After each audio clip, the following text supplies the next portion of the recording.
It's Nick Abbot. What? Dean, we now know why Brexit has failed to live up to the promises made by the empty vessels, cult members, crooks, con artists, and some were nice people, I suppose. It's because everyone else has been too negative about all the negative effects. It's part of that nothing is my fault way of running the government that the last 4 prime ministers have perfected.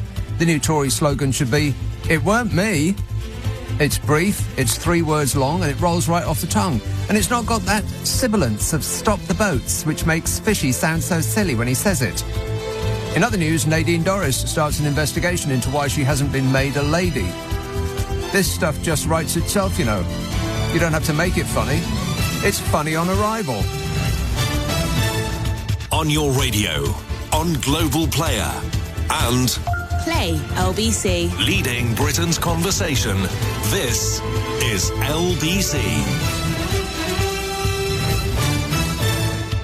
From Global's newsroom at 10 o'clock, a new video has emerged apparently showing Conservatives partying during the height of lockdown.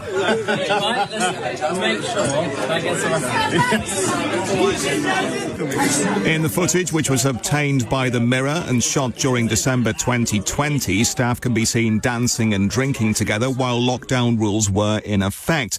2 of the people shown were later awarded peerages in Boris Johnson's honours list. The Conservative Party says disciplinary action has already been taken against 4 people. Also this evening, reports are suggesting the the Conservative MP, David Warburton, has actually resigned from the Commons. He's represented Somerset and Frome since May 2015. Teachers belonging to the National Education Union in England have announced they will stage a new round of strikes in their dispute over pay. They'll be walking out again on the 5th and the 7th of July. Mary Belstead is the Joint General Secretary of the National Education Union and has been talking to LBC. Last year, 40,000 teachers left teaching before retirement. That's 9% of the profession. They are driven out by poor pay. And now teacher pay is at its lowest in comparison with average earnings, which includes, all the people who don't have a degree, don't have to have a postgraduate qualification as teachers do. It's the lowest since the Second World War. The union is also in the process of reballoting its members to see if they want to continue taking industrial action for the rest of the year. President Biden says he will meet China's leader Xi Jinping later on this year. It will be the first time the 2 leaders have met since a series of suspected Chinese spy balloons flew across the United States. 2 teenage boys have been arrested by Merseyside police investigating a stabbing on the Wirral. It's after another teenager was knifed in the arm and legs in the Caldy area on Friday evening. And around 70 firefighters have been tackling a major fire in North London this evening. The emergency services were sent to a disused building in Stanmore, but say the flames are now under control. LBC weather, warm and humid tonight, with thundery showers for southern and western parts of the UK, with an overnight low of 9. Thundery showers will develop tomorrow across parts of England, Wales and Northern Ireland, but drier and also sunnier for Scotland, with a high of 27 degrees. From Global's newsroom for LBC, I'm Tim Daly. This is LBC from Global, leading Britain's conversation with Nick Abbot. Oh, hello.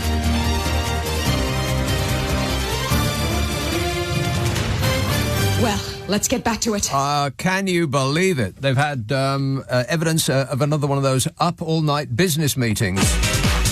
And the Tory party says, or the government says, that the people responsible, those who have been identified in that footage, have been dealt with. Some of them have been chastised, others have been reprimanded, and several have been upbraided. And then they'll go and sit in the House of Lords for the rest of their lives and help themselves to our money. That'll teach them. What an absolute shower. I can't stand it anymore. Right, text and tweets and such from last night, and then we'll get on with some important business. Andy says, Churchill left the government in disgrace in 1916 after the Gallipoli disaster and went straight to the Western Front. I think Boris should go to Ukraine to help with the counter-offensive. No, too much of a target. It'd be like a barn door. Couldn't miss it. No offence. Harold says the Labour Party can't protect the country if they never get elected. If the public won't elect them, then the people get what they deserve. Thank you, sir. May I have another? James says, can you stop blaming Jeremy Corbyn for the issues of the country when it's quite obviously Meghan Markle's? Stop it. Well, that is true. Yeah, thanks a lot, Meghan Markle. No! You see what you've done? Oh, the press. Oh, the Mail. Let's just do the Mail because, time's too short. I wondered why she'd been off the front pages for a good long while, and it's because of two reasons. First was Philip Schofield. For 3 weeks, they did a story about Philip Schofield that wasn't really a story at all. It didn't go anywhere. He just behaved like adults behave, and that seemed to be extraordinary to them. He's not actually the gopher. That was a different character. He's not a puppet. He's a person. Anyway, so they delved into Philip Schofield for about, what seemed like an eon, about 3 weeks long. And then, of course, the man who must not be named took up their time. Yeah. Wait a minute. And I thought, where's Meghan gone? And, of course, she hasn't actually done anything yet. They had just tired of trying to come up with a story about why Meghan is the Wicked Witch of the West. But that feeling of tiredness, of ennui, can only last so long. And she is back with a vengeance. Oh, my God, the Mail are all over her like white on rice. 3 stories in the same day, none of which are about anything at all. There's no actual news. They're just making this stuff up. Prince Harry and Meghan Markle are called bleeping grifters by some bloke who works for Spotify. A top Spotify podcast executive. a Spotify podcast executive has called... wait a minute, where am I? I've lost my place. I found that too amusing. A top Spotify podcast executive has called Prince Harry and Meghan Markle, as in Hazard and Sparkles, bleeping grifters, after they produced only one 13-episode series of a podcast for a company and then they split. The end of the couple's reported $20 million deal was announced on Thursday evening, 3 years after it was signed.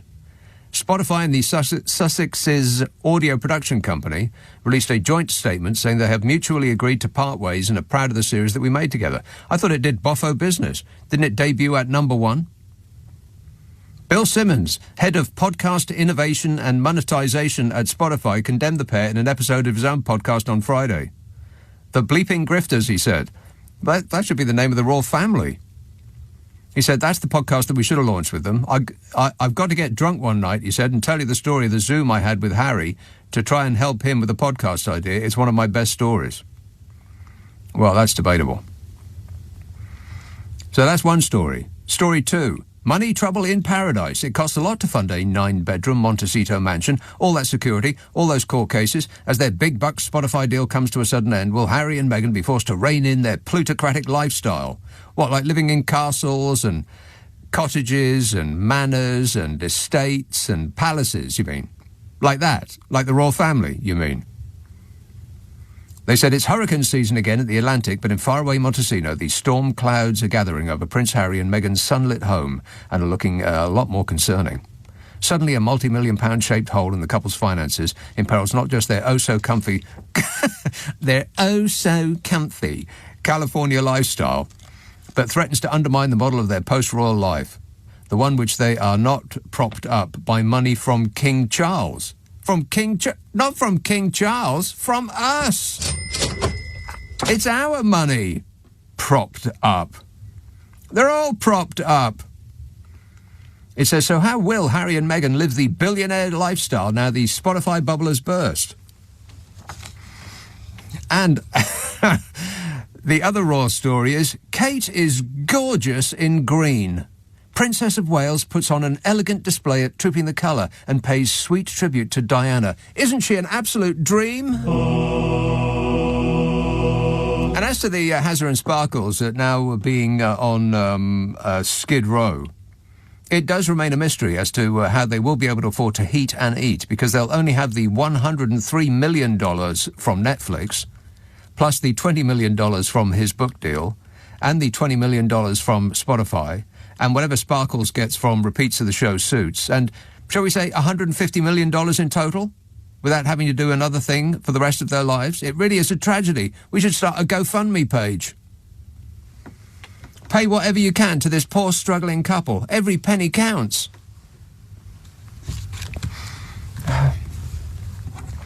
More texts and tweets and messages from last night. Harold says, the Labour Party can't protect... I've read that. James says, I've read that. Graham says, the diet nonsense column by Bodger is some old scribbling he failed to publish years ago, chucked in because he couldn't be bothered to write anything. Yeah, I had the exact same thought. I thought, what's he starting with this for? It's just a rewrite of some old rubbish he scribbled ages ago, I thought. John says, exercise, every time Johnson's caught on camera, he's at the end of his so-called run and there's not a drop of sweat on him. That's right. He just arrived by car, got out of the car, then jogged across the pavement, for where the photographers are. Lots about Bodger. Anybody else? Jeff says, I'm really troubled by Keir Starmer calling Roger Waters an anti-Semite. Who's next on Keir Stalin's... Keir Stalin's list? David Bowie for his thin white Duke face. Rock and roll! Yeah, he's going to dig up David Bowie and yell at him for votes. Very disappointed, Keir Starmer. What are you going to do next? Robbie says, I don't understand how no party is picking up the rejoin single market vote.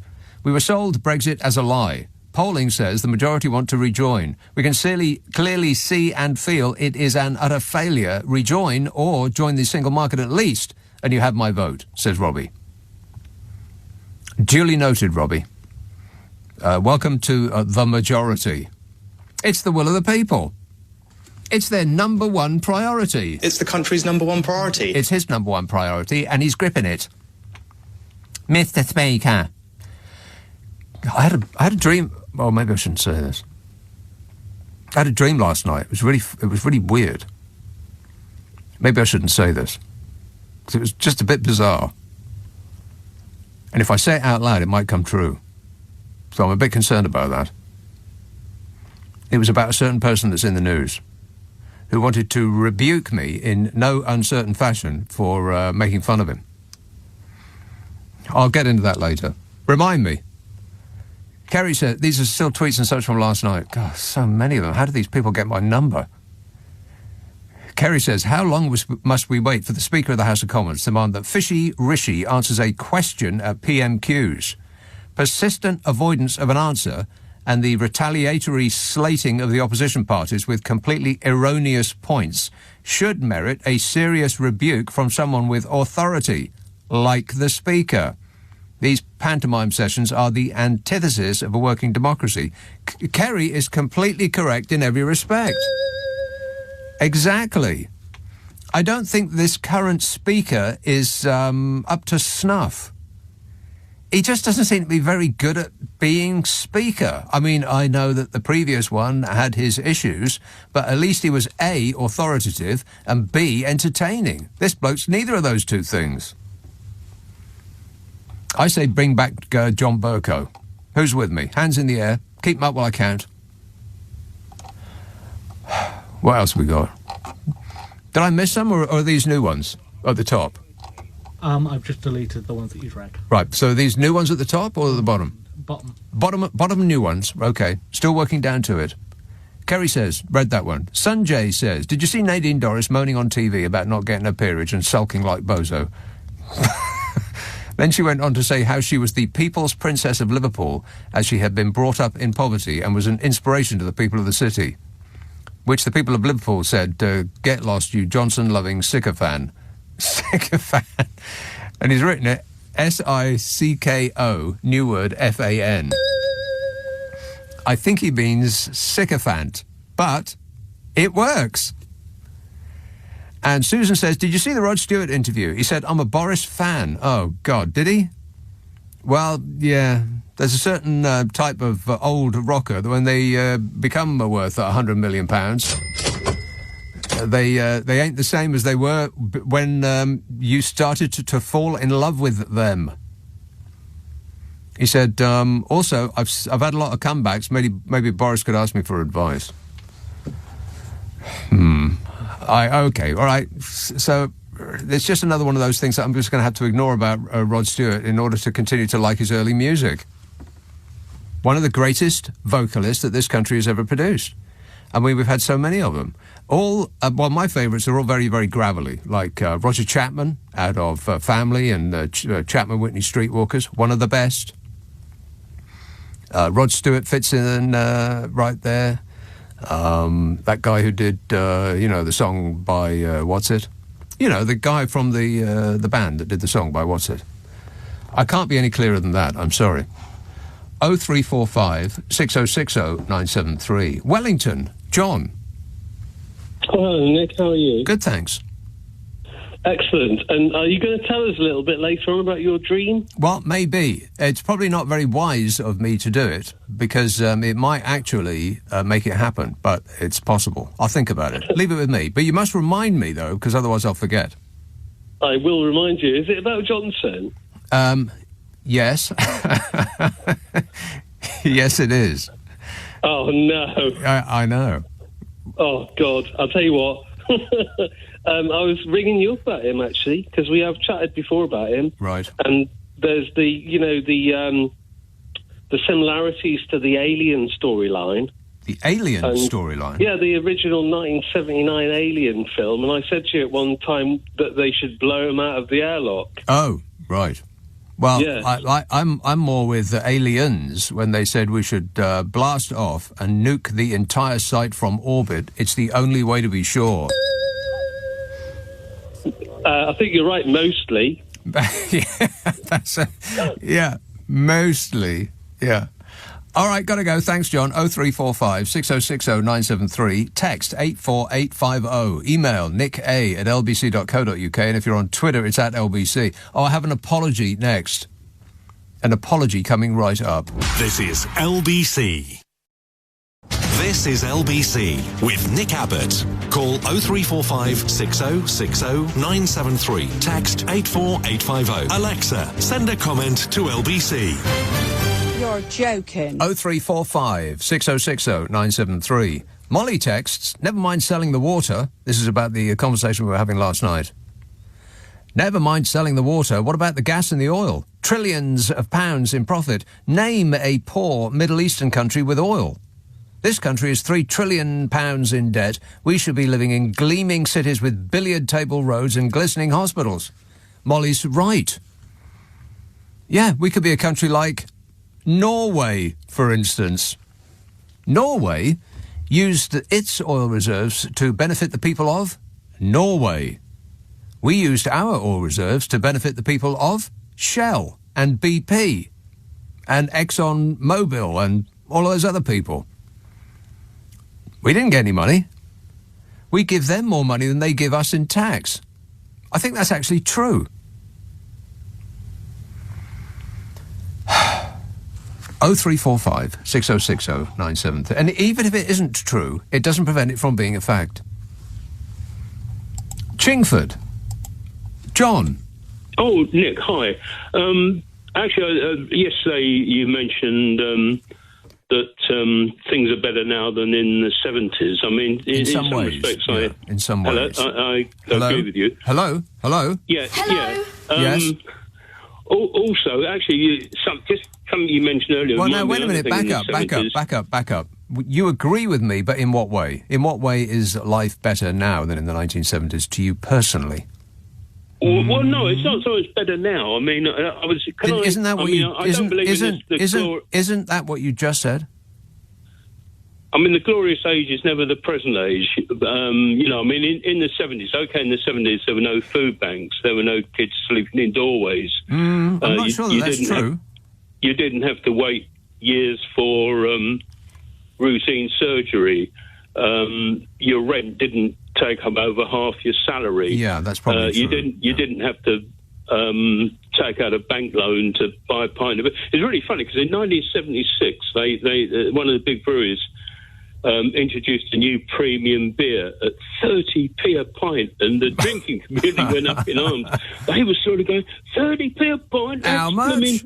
£6 in old money. Good grief. I think now in London it's about £6 a pint or something. Well, you'll be lucky to find it for £6 a pint. I've seen it at £7.50. What? £7.50 for a pint of ale. God, that could buy you a decent bottle of wine a few years ago. John, in the 1970s, £7.50 could have bought you a three-piece suit, a bag of chips, and a holiday in Morecambe. Can I just mention something about Ken Loach, who's very much a 70s sort of guy? It's just reversed back Ken on Loach. what you mentioned. It's so depressing, his stuff. This is important because in the early doesn't 70s... belong on this show, then. Go ahead. He was the darling of the left, with his social conscience films. But I noticed recently a northern mayoral candidate has been deselected by Labour because he shared a platform with Ken Loach. I mean, Labour see Ken Loach as the enemy? Yeah, apparently so, yeah. I mean, that's I think really Ken Loach weird. has actually sees the current Labour Party as the enemy, isn't it? Like rather the other way around, or they're in a mutual loathing club. Yeah, but it's just weird how things change. Don't also, they? just finally, I mean... And in closing... And in closing, sorry, I've been a bit longer than I should be rambling away. But Des O'Connor, before he passed away... Wow, you are all over the 70s. shop. Des O'Connor we're on now? It started with... No, I just thought I'd mention it. So he said that before he passed away in an interview, he said in the early 70s, he was paying 95p a pound income tax. Wow. So, I mean, until Thatcher came along and sort of started slashing social services and cutting tax left, right, and centre. I mean, in some ways, it was, all of the rest of the country starved to death and lost their jobs so that people like Des O'Connor could enjoy more of their riches. Yes. Thanks, Maggie. All right. Cheers, John. 0345 6060 973. Joe texts, not Joe texts. Joe texts. Joe texts and the sexolettes. I think that's true. That's right, isn't it? Rock and roll! Joe texts and the sexolettes. I just pulled that one out of the air. Joe texts, do we still have a Labour Party, or are the rumours true that Starmer has renamed them to something less likely to upset any remaining Red Wall Brexiteers? Incidentally, is Starmer still their leader? It's said that he appears at PMQs once a week, but that could be a body double. I haven't seen him on TV for what seems like months. I don't know, I think he's missing in action. He had a chance to do something about the Conservative Party turning this country into a police state this last week and didn't do a thing, apart from putting a sad face on an email, an emoji. So sad. What an absolute shower. And Hamid emails, I saw that even after quitting, Boris had broken yet another part of the ministerial code by failing to give adequate notice to Akoba about his new Daily Mail job. He's certainly consistent in his lying, deception and corruption. Deception and corruption, Bodge. Yeah. Wait a minute. Absolutely. Yeah. Yeah, having been punished for ignoring the rules, he responded by ignoring the rules. Nothing if not entirely predictable. And finally, from last night, Janine texts, I know the massive yacht that your caller from Northern Ireland is talking about. We were having a big long yak about a yacht last night. Oh, I must apologise as well. I forgot about the apology. He says, I know the massive yacht that your caller from Northern Ireland is talking about. It was recently in Shad Thames by Tower Bridge. It's massive. Apparently there is a smaller boat contained within it, like a Russian doll. We were having lunch right by it, and my friend's son Googled it. Oh, well, that's awful. Oh, I see. Looked it up on the internet, you mean? It's owned by a Walmart heiress, costs £30 million a year to run. The mind boggles, says Janine. This is a recording of her mind boggling. Yeah, well, the thing about that is, I mean, what else is she going to do with her money? You know, those yachts are built by people who are earning ordinary wages, you know? And without people like that, then those people wouldn't have a job. All those people stitching the leather and putting down the teak decking and polishing the brass and, you know, all of that stuff. They don't get made by billionaires. They just get, it's necessary to be a billionaire to buy one, keep that industry going. So I'm not entirely against it, unless they earned that money by underhand means. So I'll reserve my judgment. Preston Davida. Nicholas. Yes. We must be more like North Korea or Venezuela. In what way? More socialism, mate. Come on. Bring it on. Okay, that's a good point. Well made. Yeah, I love socialism. It leads to starvation. And well, we could all do with we could all do with skipping a meal every now and again. That is true. Oh, let's skip meals. Let's skip freedom. Mm-hmm. Let's go for full-on socialism. Right. A la North Korea and Venezuela, yeah. They're all dead happy over there, aren't they? Well, you've given it a lot of thought, Davida. I've given it plenty of thought, mate. You give it a bit of thought too. No, I'm not really into thinking, but I'll leave the heavy lifting thought-wise to you. Excellent work there, that person. Kerry emails, I've just swallowed a dictionary, and on behalf on... Kerry emails, I've just swallowed a dictionary, and on the balance of probabilities, we expect the same comedy tonight as we got last night. What's the swallowed a dictionary part got to do with anything? On the balance of probabilities, you should expect the same comedy tonight as we got last night. Because much of it is a comedy of repetition. There's two different types of comedy, as far as I'm aware. There's the comedy of surprise, and every now and again you'll get some of that from me. And then there's comedy of repetition, and every now and again you'll get some of that from me. If you think about the great British comedy TV programmes, almost all of them, at least half, I'll put it like that, are the comedy of repetition. I mean, some are just so repetitious that they just repeat the same catchphrases. I mean, catchphrase comedy is a thing. I don't know why, because it's interesting. I mean, psychologists have looked at the sort of mechanisms of making people laugh, and it's like art. It's very hard to nail down. Freud looked at this, and more than that, I don't know. Don't ask me anything about psychology. I've only got a degree in it. I don't know. I know nothing. I know practically as little as this bloke. I don't know anything. He doesn't know anything. But it's interesting that there's two different types of ways to make people laugh. One is to surprise them, but not to frighten them, because that's a narrow line between the two, isn't it? You don't want to go, boo! That won't usually make them laugh straight away. They might laugh in the knowledge that it wasn't frightening and they're safe, so then there's that laugh. But the other one is to just repeat things again and again, and that apparently becomes funny in certain circumstances. But to try to define what those circumstances are, I bet you can't. Impossible to do. But you know it when you hear it.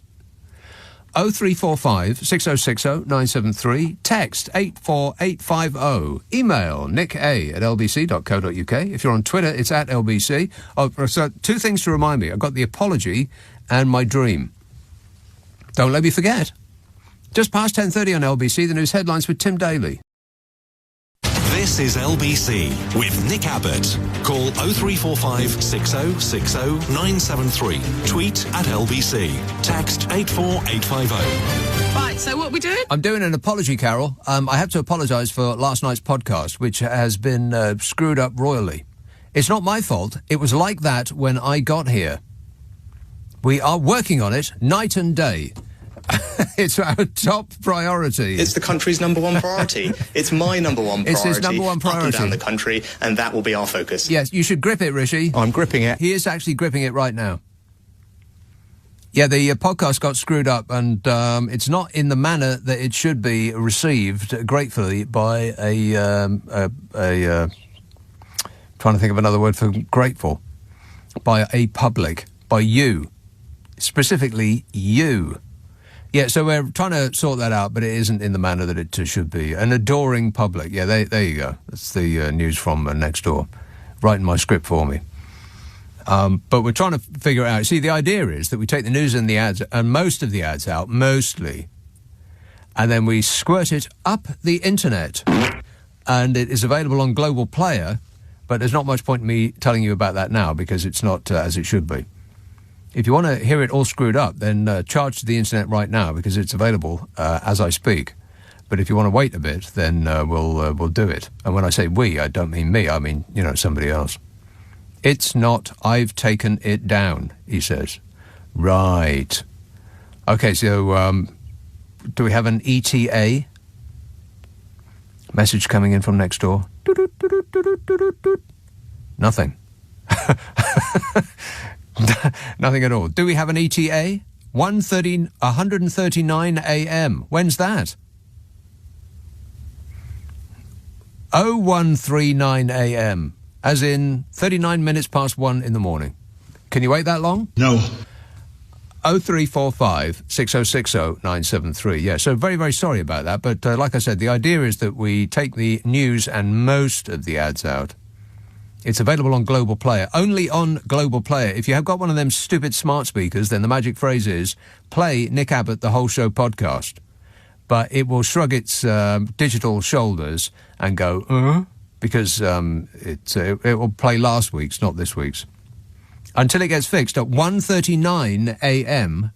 precisely. 0345 6060 973. Here is a call in Enfield. Hello, Tony. Yeah, Nick, good evening. You mentioned socialism and socialist countries. They never, ever mentioned Cuba. Oh, God. They've got one of their infant mortality rate beats the United States. Over 53% of the MPs are women, mixed race, free health care, free education. You go to university, costs you nothing. Yeah. And that is a system most of the people works. that are healthy are pushing themselves off the shore in car tyres, desperate to reach the country that you've just decried as being a failing state, America. No, they've been saying that for decades. I've been to Cuba 16 times over the last 20-odd years on solidarity groups, going to hospitals, schools, and all. It's absolute rubbish what you're talking. Yes, of course, you when they had their revolution in 1959, all the Batistas and the right wing and the gamblers and the casino bosses, they all fled to Florida. It's the People's Party in Cuba. It works perfectly. Yeah, it really doesn't. Not for the people of Cuba, but that's just a small detail which we shouldn't concern ourselves with. Thanks a lot, Tony. Just telling us about his holiday. 0345 6060 973. He used to be a chronic caller. He used to call like every single week, like over and over and over again, and always the same subject, telling me about how great it is in Cuba. Well, if you like it so much, why don't you go and live there? Wow, where did that come from? Ahmed emails, when I was young, I once went to the local corner shop and stole some sweets. Oh, what? But whilst doing the act, in my mind, all I could think of was that I can't wait to get home and complete my homework. I have carried this guilt with me for years, but thanks to this new logic of Boris Johnson's, I am completely innocent of all charges. Tom says, I'm not usually a Daily Mail reader, but I got it today to read Boris's column, and I was very disappointed. Surely his fans won't be happy with that load of nonsense. He did at least admit that he has a problem with willpower, though. Well, that is true, yeah. I had a dream about him last night. Maybe I'll tell you about it, and maybe I won't. It was a bit alarming. OK, shall we do something else now? Here is the latest news from the land of delusion. British businesses are missing out on lucrative overseas trade because they think that Brexit has made life difficult. What? Yeah. Business Secretary Barely Bad Enough said businesses need to stop talking themselves down and realise that there were many resources out there to help with exporting goods to other countries. Rather missing the point that the government only found it needed to provide resources because it had become difficult, if not impossible, for businesses to trade with our largest trading partner because of the Brexit they lied about to get votes and failed to organise in a way that benefited the nation. That, by the way, is the same Barely Bad Enough that in her maiden speech as an MP described the vote for Brexit as, quotes, the greatest ever vote of confidence in the project of the United Kingdom, and cited her personal heroes as Conservative politicians Churchill, Airy Neve and Margaret Thatcher, which is an interesting juxtaposition because Winston Churchill, Airy Neve and Margaret Thatcher were all pro-Europe. Not one of them would recognise the collection of empty vessels that constitute today's government as being the Conservative Party they led. Who's she kidding? Speaking at the launch of the UK's first e-commerce trade commission, Business Secretary Barely Badenough said we need a change in perception of exporting and how we talk about it. She says there's too many negative tropes about how difficult it is. And I think that there are a lot of people who would be exporting who don't do so because that's all they hear. I think we have created a uniquely British cultural aspect around business. I don't see it in other countries I go to, of talking ourselves down, of, oh, this really isn't that good, and of course it's not going to work. Can she hear herself? I mean, first of all, you'd think that business would know how difficult doing business is. Companies don't abandon huge markets on their doorstep because of negative thinking. They do it because of negative experiences.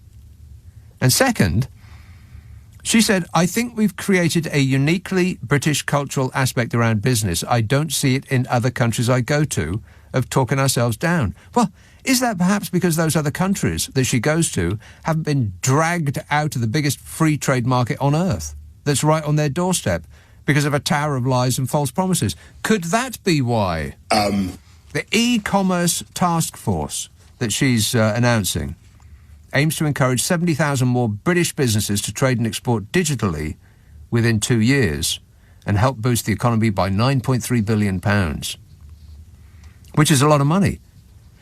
It's also about a tenth of the amount that Brexit is costing this country per year. We lose 100 billion and she's desperate to make back 9.3. This appalling regime, having delivered a dead dog to our door, is blaming us for not going out to play fetch with it. All it takes is a bit of positive thinking. Don't say the dog's dead, that's just talking it down. We've got to make dead dogs work. I mean, it's as likely that we can get Brexit to work. I mean, they must know that. This government isn't stupid. It's worse than that. They blame us for suffering from the wrecking ball that they have taken to this country. You know, like the master at school who says this is going to hurt me more than it does you. He's lying about that. Brexit isn't not working because we don't believe in it enough. We're not talking ourselves down.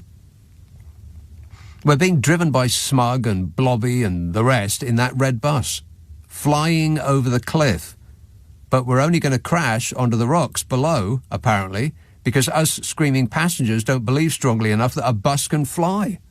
What are they talking about? Only about 10% of UK firms currently export overseas, according to recent figures. The UK has a government-set target of achieving £1 trillion a year in exports by 2030. Oh, they've got a target. Isn't that great? Oh, fabulous. A target they've got.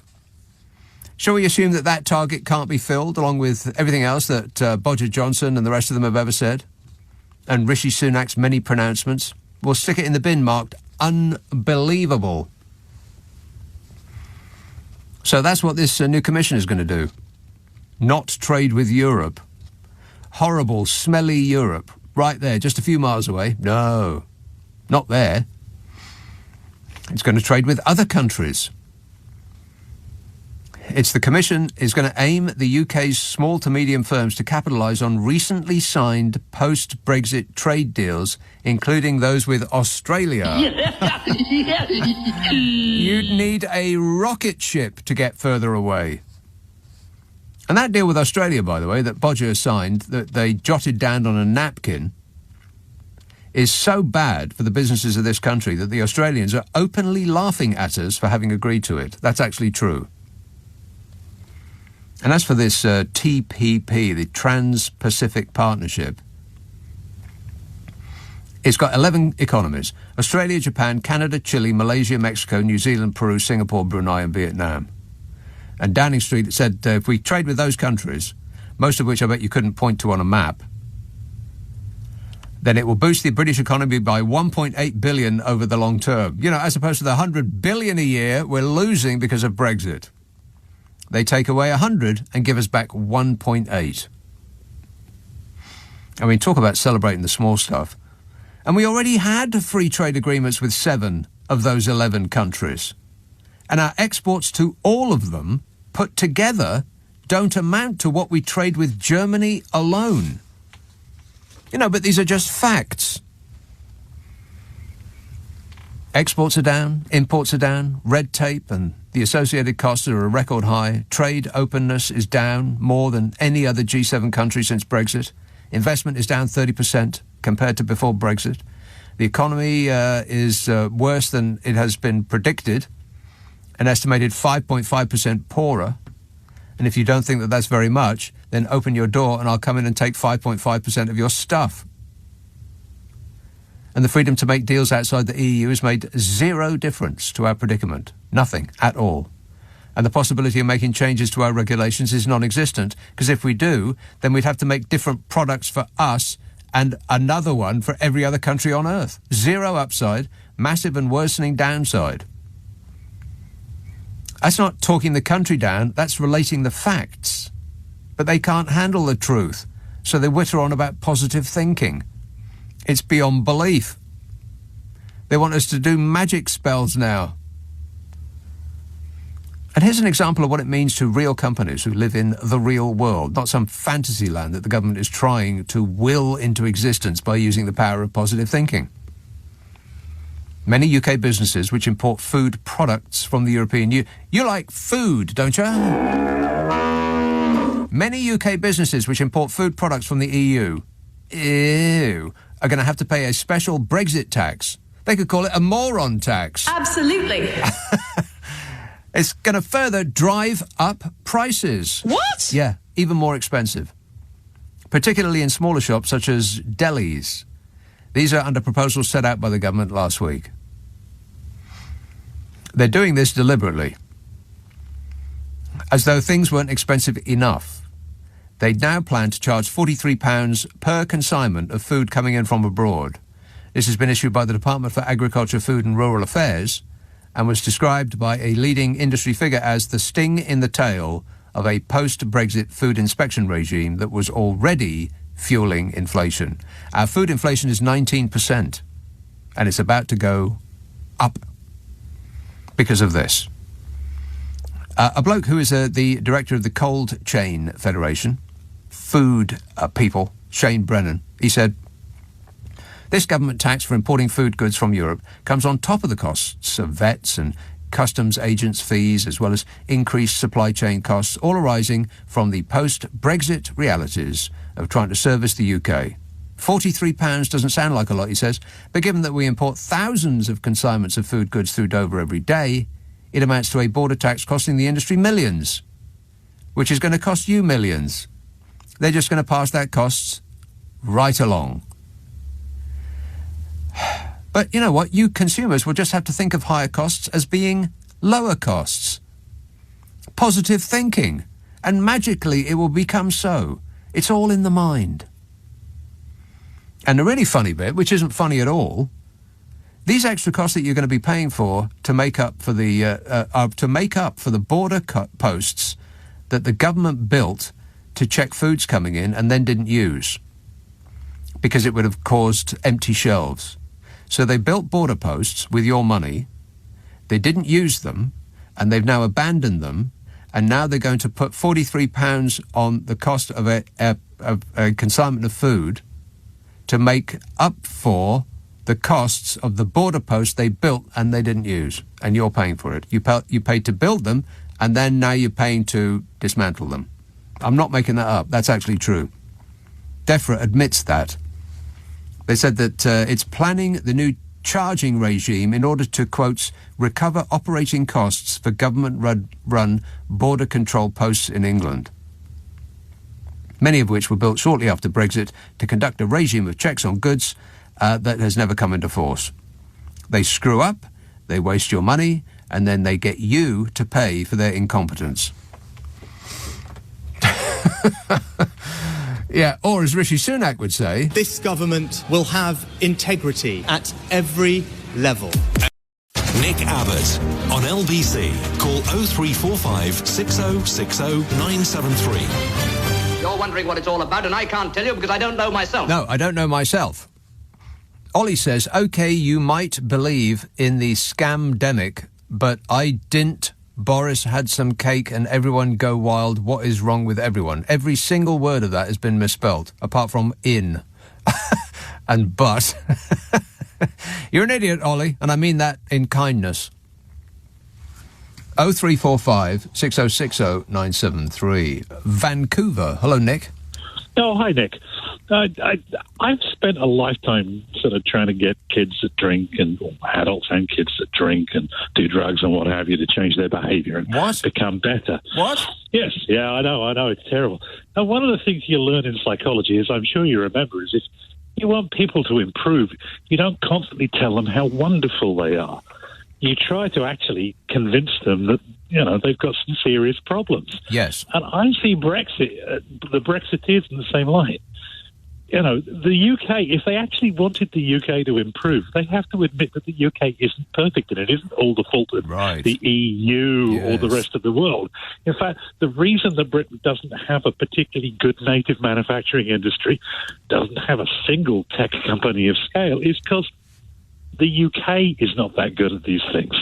And the first step to change, as I'm sure you learned in psychology, is acceptance of that. Right. And until you have to admit that you've got a problem before you can deal with that problem. Yeah, I mean, these days the UK reminds me of the alcoholic that says, it's not my fault I got fired, my boss was an idiot. It's not my fault the wife left me, she was a bitch. Right? You know? It's like, that's what it sounds like. If the rest of the world just admitted how bloody wonderful the UK was, we would have our rightful place in the world. It's like, no, you're not that wonderful. Accept it and change. Right. Change doesn't come without accepting that you have a problem. And the UK does have a problem.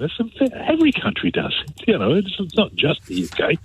But the UK is the only country where, I mean, this applies to Remainers as well. I've spent a lifetime being fed a diet of rubbish about how wonderful the UK was. It was called Tomorrow's World. You know, that nice Mr. Raymond Burke would come on and tell us about all these wonderful things the UK was doing. And then the companies would close down, and you go, oh, okay. Right. I remember he told us about CDs a good long while ago, and it just seemed like an extraordinary thing. It might not have been Raymond Burke, but, you know, one of those people on Tomorrow's World. And they put jam on it. They picked a spoonful of jam and they smeared it all over a CD. And then they stuck it in a machine and it played perfectly. They were lying about that. Yes, yeah. Or they never scratch as well. Yeah, exactly. Yeah. but yeah, no, with your background in psychology, I thought you'd probably appreciate that argument. Yes. People that say, well, if you love the UK, you have to promote it. It's like, no, it's the other way around. It's not that you have to promote it. You have to accept everything that exists in this country at this moment. You have to accept a government that seems to be intent on destroying this country. Otherwise, that's not patriotic, which is absolutely insane an argument to make. Yes, yeah. Like I said, I mean, I love living in Canada, and one of the things I love about Canada is it's such a sort of self-effacing country, and what you hear in the press here constantly is, what are our students so bad at math? Not how wonderful they are, not how good the education system is. And again, why are we losing out slightly on cancer detection rates and what have you? There is a certain amount of sort of almost dour grimness about Canada, and that they judge themselves against the US constantly and decide that they're wanting and then put the money in to improve it, which is why Canada does have a pretty good education system and a decent health system. Right? If you carry on going, well, the NHS is the best in the world, even though it patently isn't, then you're not going to improve it. Bingo! Well spotted, that man. He could only spot that by being 3,000 miles away. Excellent work. Thanks a lot, Nick. 0345 6060 973. Jules texts, I hear that Trump is releasing his first single entitled Why Does It Always Rain on Me? You're going to jail, Donny. Don't be rude. Orange, not your colour. Alan texts, we need to stop the Johnson distraction and demand a special fraud squad be set up and tasked to find out where all the billions are that we paid out during COVID. Exactly. I couldn't agree more. We've just experienced probably the biggest heist in the history of crime. Tens of billions of pounds have just gone missing. They've just vanished. Tens of billions. £1 billion is, see if I can remember this off the top of my head, is, I think, a 14-mile high stack of £10 notes. That's what £1 billion is. Just think about that for a second. A 14-mile high stack of £10 notes. Not end to end, flat. That's £1 billion. And we've lost, what is it, 50, 60? Nobody really knows. It's as though nobody cares. It's the biggest heist in the history of money, and it's happened to us just this last couple of years. And who's even mentioning anything about it? It's just absolutely incredible. Wake up, sheeple. It's later than you think. Paul texts, and he's got the nub of it. He's got the nub of it, Rishi. I'm gripping it. He's gripping the other end. Paul says, if it happened within the last 24 hours, we should move on and concentrate on the stuff that happened over 13 years ago. Yeah, that's right.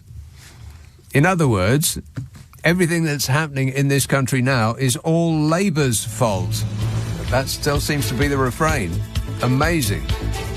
It's the Bart Simpson defence this government runs on. Well, it weren't me. I ain't done nothing. It was like that when I got here. What a way to run a country, eh? Dreadful. I am stunned. Right, so I've had a dream about a certain individual. Yeah. Wait a minute. It was really alarming, and it came in many parts, and there was some weird stuff that went on in there. So I might have to tell you about that later, although I might, for the benefit of my sanity and possibly my security, I might not. I'll think about it. Leave it with me. 0345 6060 973 LBC. On your radio, on Global Player, and Play LBC. leading Britain's conversation. This is LBC.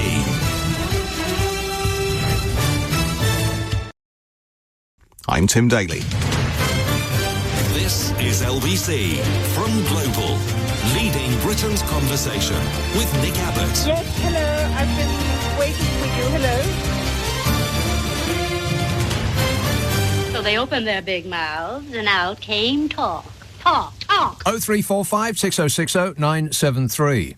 I had a very, very weird dream about a certain individual last night. Yeah. Wait a minute. Yes. I might have to tell you about that. Although I might keep it to myself. It was just alarming. And quite weird. It had a certain something about it, which I might have to tell you about. Although I might keep it to myself. Only I can tell. And I have no idea. Paul says, if it happened... No, read that. Sean says, why are we and he calling the PM's pledges his priorities now? There's a difference which methinks has gone unnoticed, says Sean. His, well, we know what his priority is. The country's priority is to stop the boats. And at the same time, I think people know that I'm relentlessly focusing on stopping the boats. And I'm relentlessly focused on stopping the boats. That's one of my 5 priorities, stopping the boats. And I think people know that I'm working night and day to stop the boats. Liar. I firmly believe that that's what the country wants me to do. That's what the government is committed to doing. And we're working night and day to stop the boats. That's what the country wants us to focus on. And I will keep at it. It's his number one priority.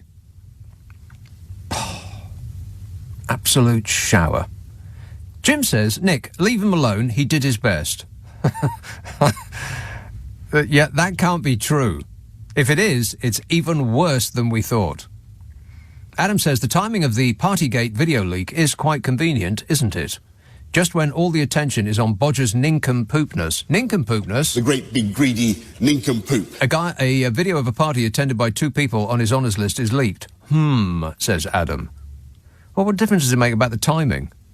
I mean, whether it's convenient or not is neither here nor there. Did it happen? That's the thing. Another one of those Conservative Party business meetings. Up all night. And Dan says that the next job for Boris Johnson is obviously for him to be given the lifelong position as Britain's ambassador to China. Yeah, let's give him a one-way ticket. Can't happen soon enough. Camden, hello, Max. Hi there. Sorry, am I online? What? Am I online? Sorry, I didn't realise I was here. Am I here? Am I? No, I didn't. I'm sorry. I wasn't aware that I was coming to you so soon. Sorry about that. But where are you? Well, in fact, I'm in Hove. I'm not in Camden. But how do you know that that's true, though? Well, I know it's true. You might not. I don't know, because at the beginning of that conversation, you didn't seem to know where you were. Well, only because you surprised me, but let's draw a veil over that. Right. I honestly, Nick, can I just say that you do a wonderful programme. I love your humour as well, to keep it light. Thanks. So that's the first thing. By the way, that means very little from a person who doesn't know where they are. But carry on. Exactly, and flattery will get me nowhere, so forget it, but I mean it.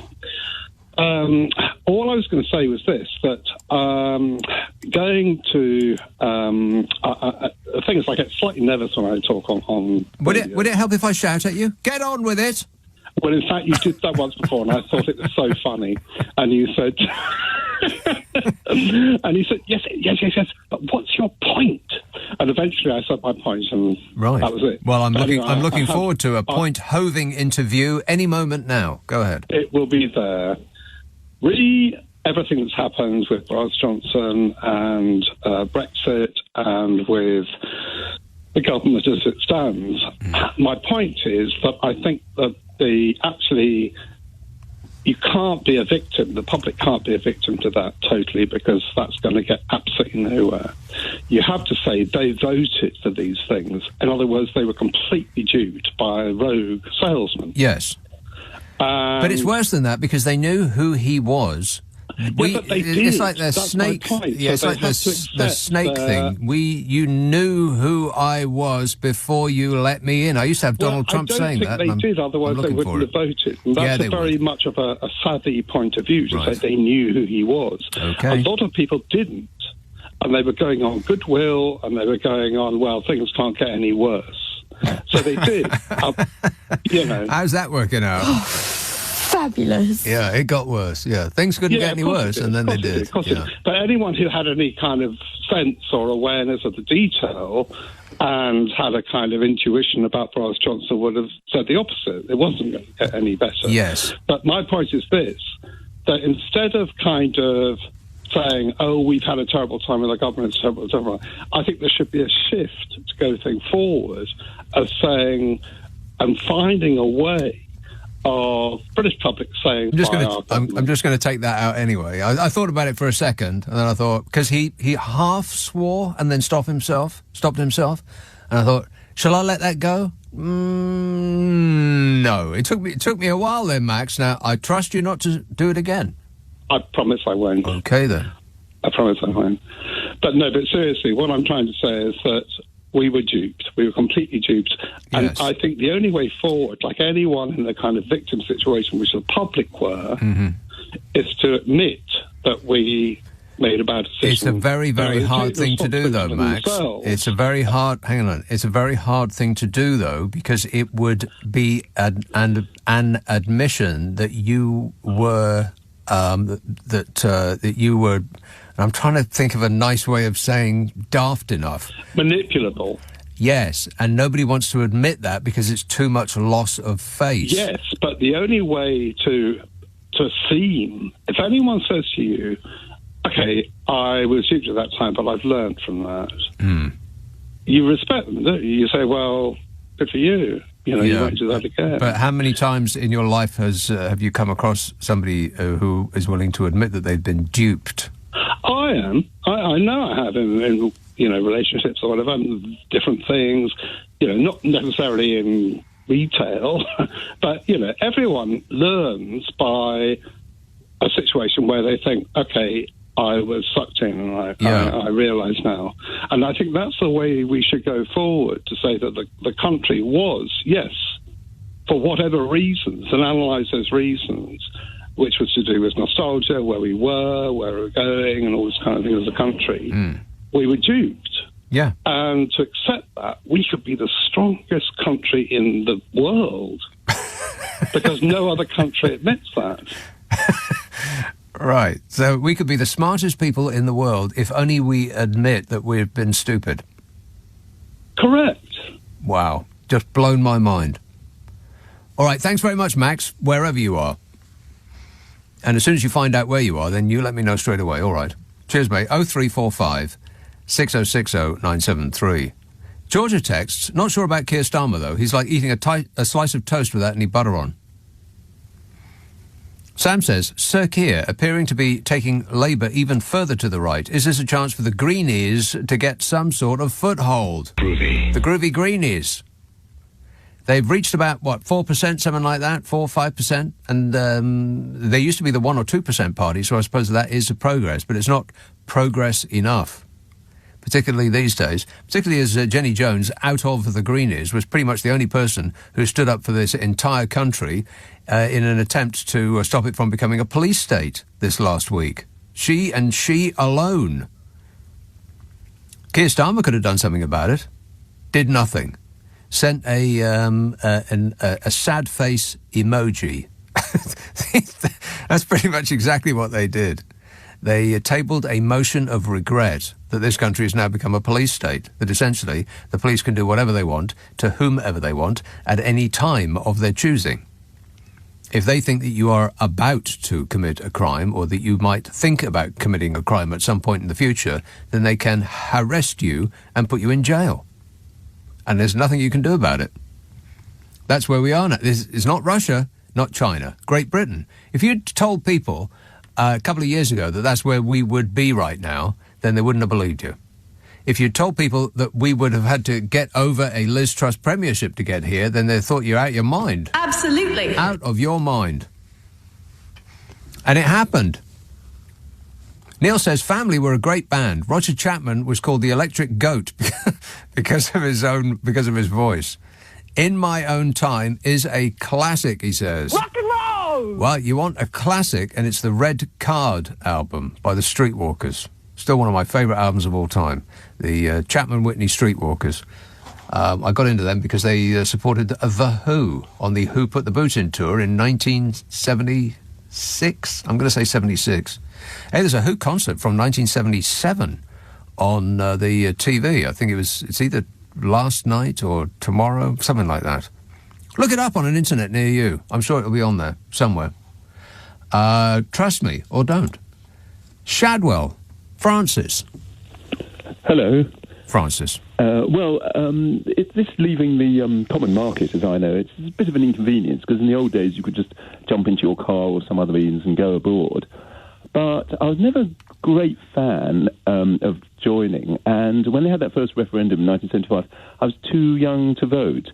But I'm not sure I agree with your take, because all my clothes these days come from Vietnam or Cambodia. So I think that these countries that we've got to deal with now are where the future lies. Right. I think Europe's looking a bit, past it. Right. And you go to France, and you don't get those lovely, so many course meals you used to get in the old days. It's got all a bit kind of, health conscious and things like that. Health? Nobody wants that. It's kind of lost its way, really, I think, and it's gone off somewhere else. And I think we might, in 20 years' time, have made the right decision, I think. In 20 years? Yeah. 20 years? Yes. How old are you, Francis? Nearly 70. 70 years old? Nearly. Not and quite. are you expecting to reap the benefits? Oh, yes, indeed, yeah. OK, well, I wish you all the best. Yeah, thanks a lot, mate. 0345 6060 973 buys his clothes from Cambodia and Vietnam.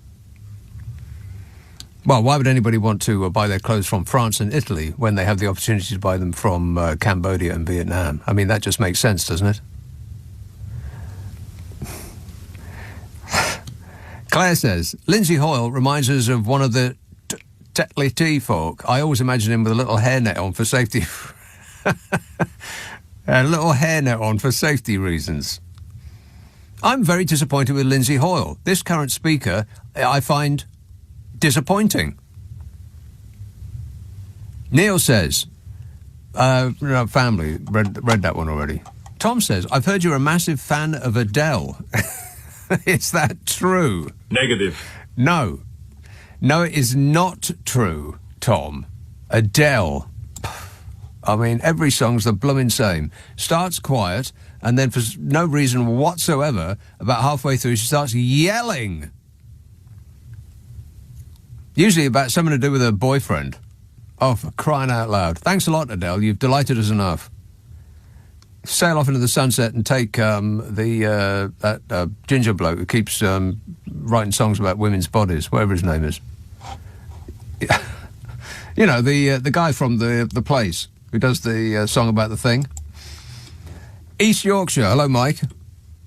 Hi, Nick. Yeah, what a great show. Some weird opinions tonight. Oh, yeah. Mostly mine. Yeah. Including Max lately.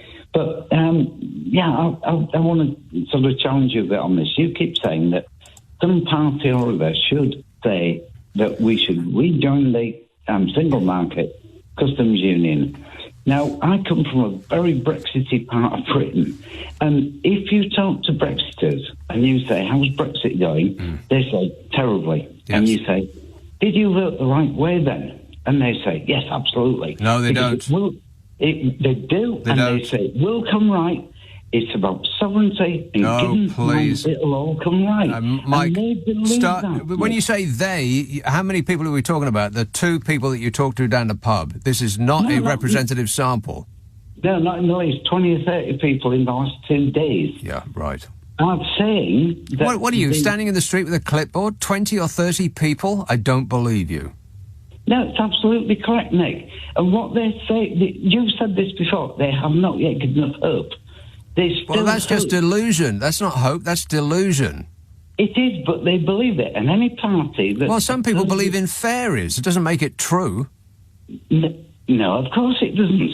So they're not correct. Right. But that is their belief. And if any party at the minute comes out anti-Brexit, they will lose millions of votes. No, but they will gain more millions of votes because it is now the will of the people. The people have spoken over and over again.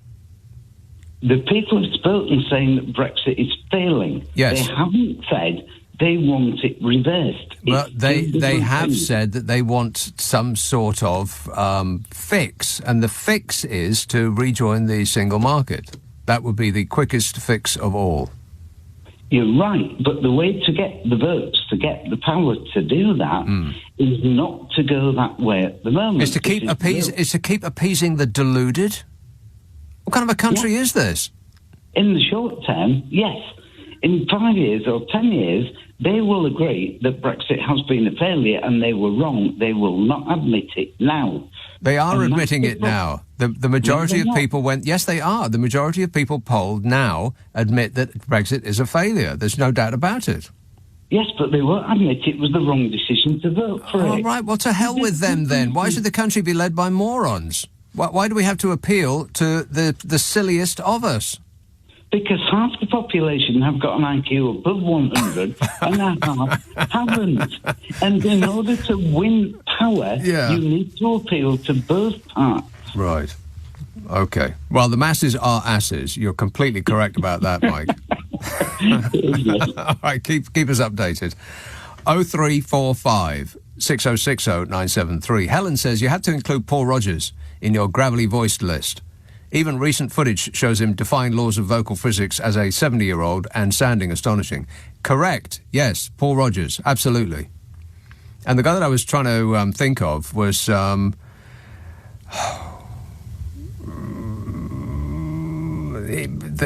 he always looked like he was being electrocuted while he was singing. He was at Woodstock... Big star. He had a couple of massive hits, but his career was much sort of deeper. His back catalogue was much deeper than those couple of singles that everybody knows him for. And there was a documentary. It was called something like Wild Dogs and Englishmen or something like that. Why can't I remember that guy's name? But anyway, him.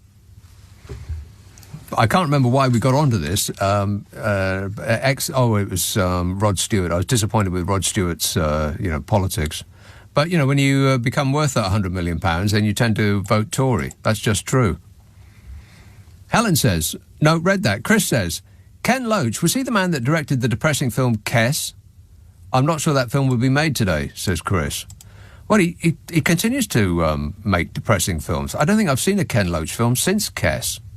And I saw Kes when it first came out, and I've had no great desire to see it again. Spoiler alert. Well, no, I won't spoil it for you, but it's got something to do with a duck.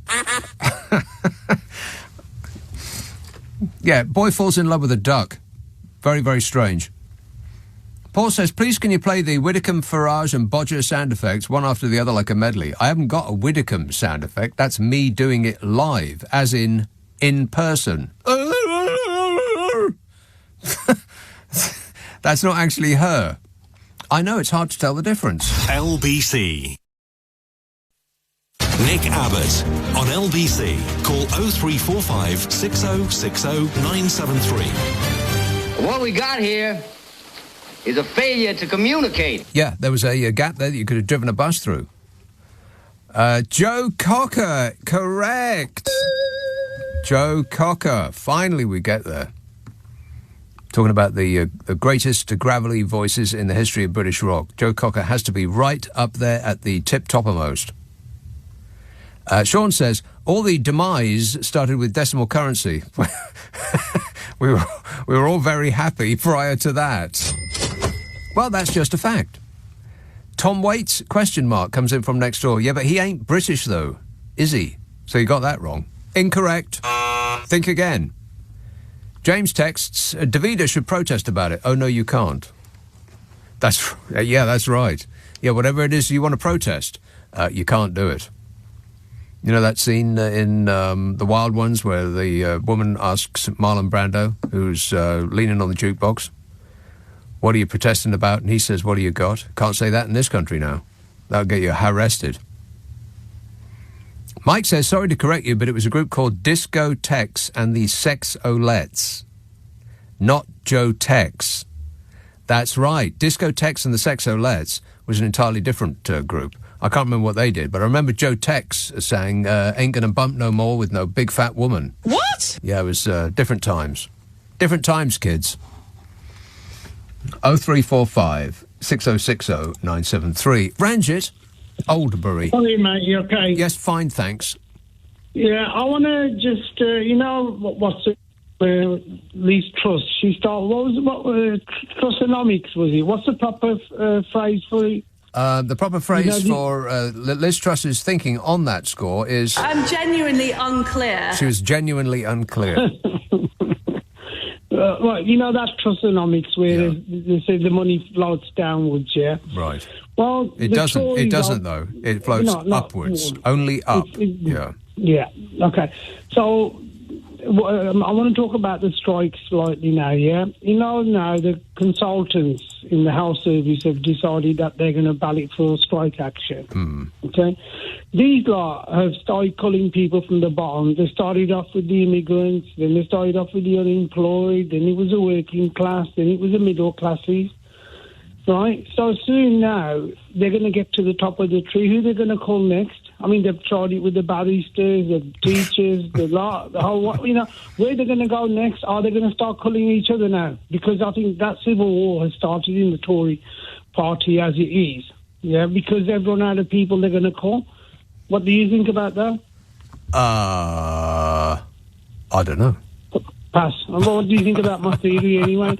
You know, they've made all the working class fight each other, yeah? You know, with the red walls and the blue walls and the Boris supporters and that. And then I remember, when Jeremy Hunt was the health secretary, he says, well, there's nothing wrong with you working for £22,000 a year as a junior doctor. Right. Yeah? And then they were calling the barristers a load of thickos that have been led by their unions, yeah? Left-wing activists. No, I think Jeremy Hunt did virtually word for word says the junior doctors have been led by the thick old union people, right? Now, I'm sure he didn't say thicko. But whatever Jeremy Hunt would have said, he would have said it with his eyes so wide open that it looks like his eyeballs are about to pop out of his skull. What's wrong with his face? I know. So, so the people need to realise what's going on. And the other thing is, I've been talking about Boris Johnson's shorts, yeah? And he's and you've been saying he's got them guys running in the car. Yeah. He's changed his shorts now. I think he must be listening to you and I talking. He had some flowery ones, blue and white flowery ones. Awful. Yeah. Okay, but have you seen his bodyguard having to run behind him with a massive jacket on, yeah, with all these tools in there or whatever he's going to have to protect Boris Johnson? No, right? no, I haven't. Now, if he was running behind Boris Johnson, then you couldn't possibly see him because it was a total eclipse of the security guard. No offence. Yeah, and can you imagine if he suddenly wants to pass wind or anything and you're running behind him? It always goes that way with you, Ranjit. Yeah, okay, listen, the other guys... And finally... This time they showed it in a different way. You've got Boris Johnson running, then you got the bodyguard behind him, and then you got the Range Rover behind him, yeah? So now they start showing it from a different angle. Now, you're saying he runs, 10 yards, 20 yards? If that. Yeah, I think if that, right? But, okay, we'll leave it. But I feel sorry for the bodyguards anyway. Right. But what was this dream you had? Was this dream? Can you imagine what their view looks like? Oh. It's terrible. No, but what's this dream you had? I can have a guess. No, of course you can't have a guess. You can't guess someone's dream. No, Ranjit, you can't. But thanks for that. He had, probably written down a lot of material. He was going to guess what my dream about a certain individual was last night. Yeah. Wait. It was really bizarre. It was a little alarming. And I've been sort of expecting something like that to happen in real life, but it happened in my dream instead. And it was sort of multi-layered. It was, I don't normally remember my dreams, but I remembered this one all right. Highly suspicious. Well, I might get to that in a minute. Thanks a lot, Ranjit, for, whatever that was. Lucy says, has Nadine Dorries failed to tender her less than immediate resignation as MP for Mid-Bedfordshire because there's no one to replace her in the House of Commons as God's conduit? Mark texts, regarding repetition in comedy, the more Johnson says, I followed the ministerial guidance at all times, the funnier it gets. I followed the ministerial guidance at all times. I followed the ministerial guidance at all times. I followed the ministerial guidance at all times.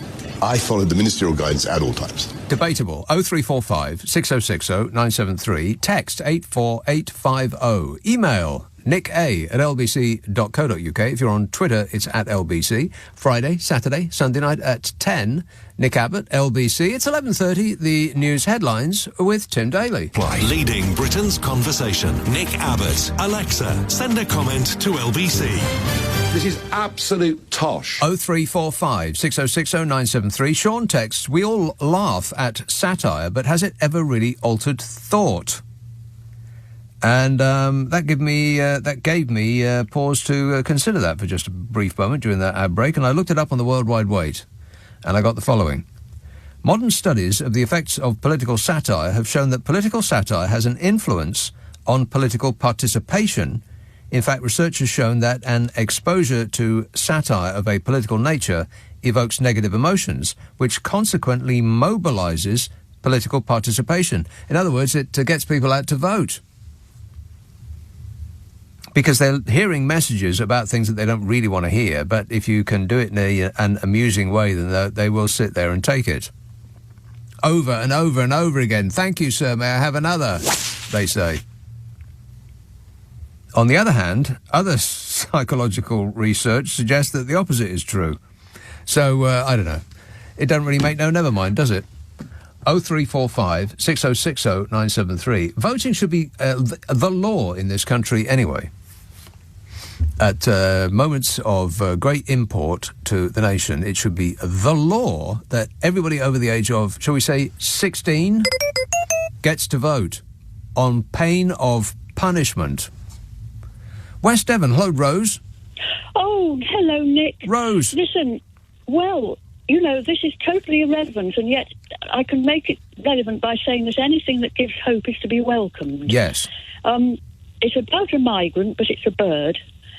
And, again, if you can handle another bird. A bird, yes. And yes. Well, don't, I just by want the way, don't handle birds. No, quite. No, not a good thing to do, but I'll just tell you this story. 3 weeks ago, the swallows hadn't arrived where they usually nest, and I was very bereft because I was looking forward to seeing them, whizzing in and out and all this. And but I learnt that they often can be delayed by conditions en route from South Africa. Not surprising, really. Yes. And not to give up till the end of May. And then the following week, no sign of anything in last year's nest. Though there were two or three swallows swooping about, and I thought, oh, well, they're just going to have a nest somewhere else where I don't know, which is a bit of a shame. Yeah. And then the next week, that's last week, I went there and I peered at this nest again, and I thought, oh, it's been refurbished. There was like yes. It was a fixer-upper. Right. You're going to do it up and sell it on. Fresh mud and grass. And I thought, oh, wonderful. But I stayed because I needed it to be confirmed, to see the bird actually fly in and sit on the nest. Yeah. Nothing happened. Right. So I went today. No sign in the nest again. Mm. So I went further in and I thought, well, I'll just look at the one from the year before. Yes. Just in case. Take a quick peek. Take a quick peek. And this is up in the ceiling of this little church porch, you see, on the right-hand corner. And I peered and I thought, am I imagining it? Or is that a top of a little head there on the right-hand side of the nest? Is it? It is. And then I peered. Hang on, you're premature. Oh. I peered more closely. And what a giveaway, Nick. This long forked tail sticking out at the other end of the nest. So I was just overjoyed. And what I wanted to say about this, well, it was very odd because I just breathed and I heard myself say, everything's all right now. Very strange. That's how it felt. Everything's all right with the world. Everything's all right. There'll probably be only one brood because it's so late now. It's mid-June, for heaven's sake. I know. Where's the time going? Seriously, where is it going?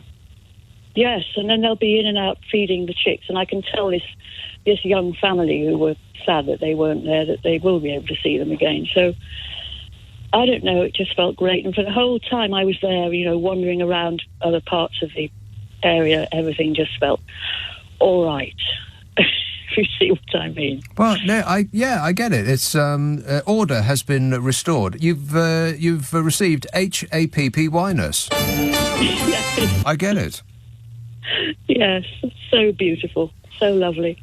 And you should see them flying, you will have obviously seen swallows, but it's the way they skim. I know. It's remarkable. How they all move as one is a sight to see. Here, you know what's really having a moment this year, Rose? What's that? Roses. Oh, are they? Roses are bursting out like you wouldn't believe. They're like twice as big as they normally are and extra colourful. Simply everyone is saying so. Roses in people's gardens and in Kew gardens and everything, that sort of rose. Yeah, yes. Exactly. Oh, that's fantastic. Isn't it? Yeah. Yes, I mean, I haven't really seen that, you see. Well, you want to open your eyes, dear. I'm just blimmin' cheek. I have my eyes open all the time. Of course you do. Well, I'm just trying to... Yeah? Yes? What? I was just trying to think what I've seen that's... Oh, there's a little... you were saying about the white flowers. White flowers are also having a moment. They're absolutely everywhere. They're just exploding our white flowers.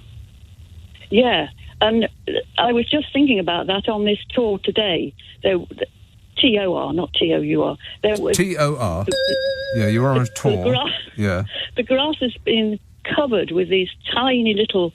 I don't know if they're called stitchwort or something like that, perhaps, because they look a bit like cross-stitch. They're just tiny little white crosses, I think, really. Yeah. Just everywhere. And I think this is another example. It's always there, but never quite in that profusion, Every time that you think that it's all getting a bit much and you just can't stand it anymore, just take a little walk outside and you'll see that everything is, nature is carrying on regardless. Nature doesn't care about Fishy Sunak and Blobby Johnson or any of these things. It's completely uninterested, is nature. It just carries on regardless, year after year after year, like clockwork.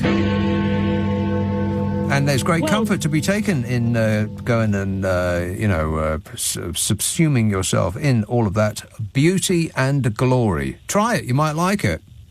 It's what matters. Exactly. It's all right. what matters. Good to talk to you, Rose. Thanks for that. 0345 6060 973. Mark says, regarding repetition in comedy, the more Johnson says, I follow the ministerial guidance at all times, the funnier it gets. I think I've said that one already. Kath Theth, Nick, is your dream about Boris anything like the recurring dream Fraser had about Gil Chesterton? For your sake, I hope not.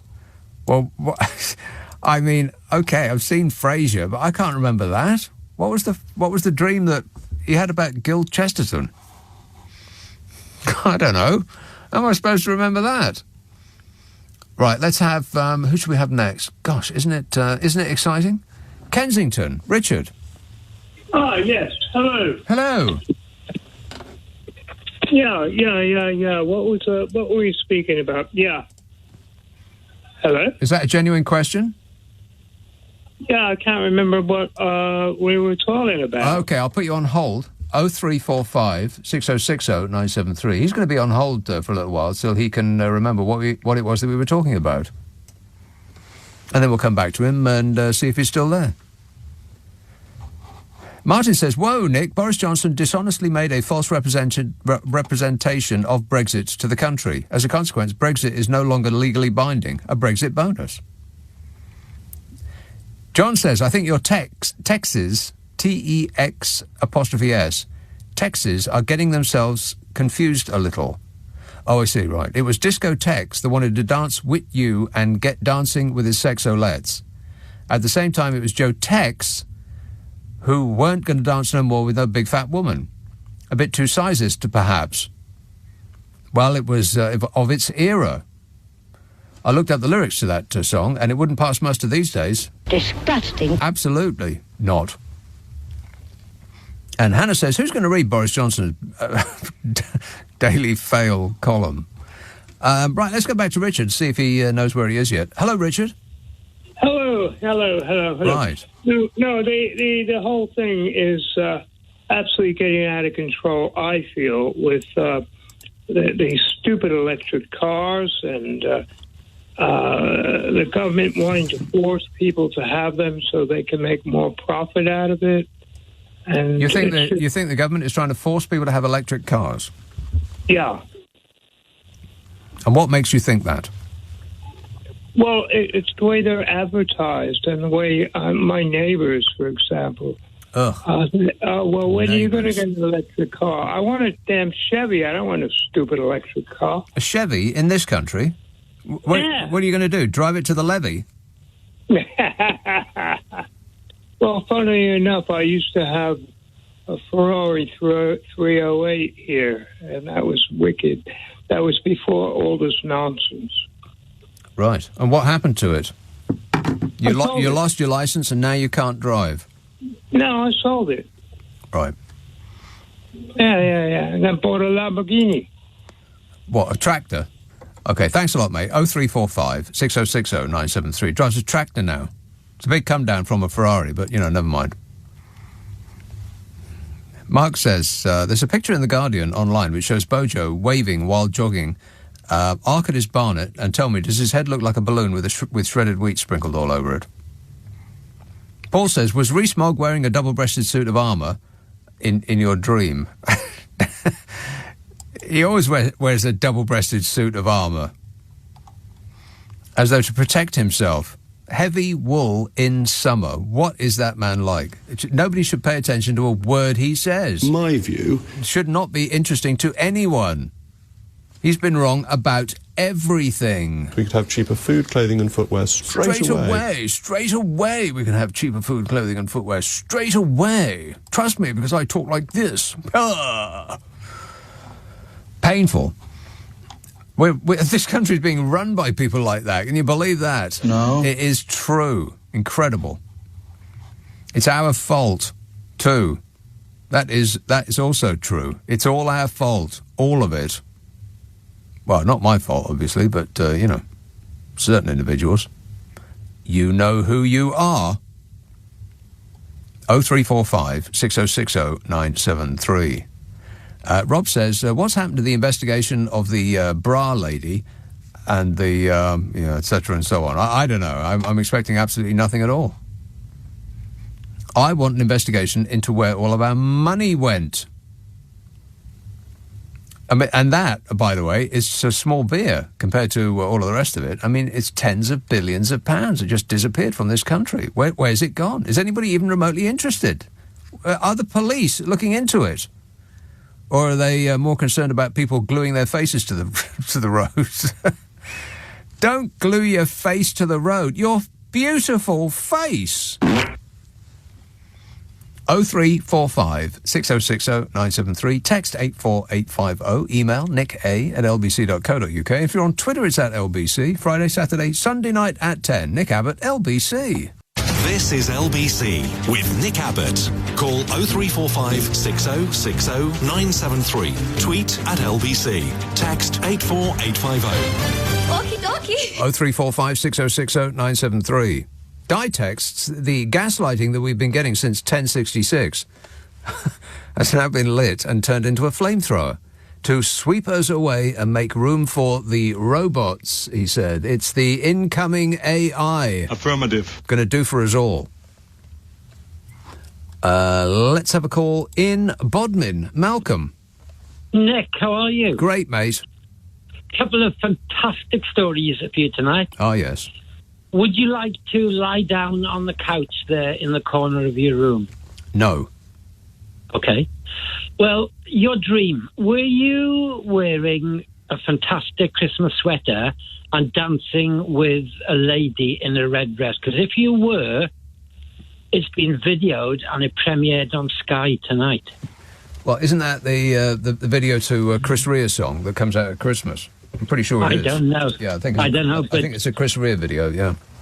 You got to get your glamorous assistant to bring the video up for you. It is absolutely, well, it's mind blowing. Is this this Tory business meeting? Yes, from 2 years ago. Yeah. Oh my God, you should see it.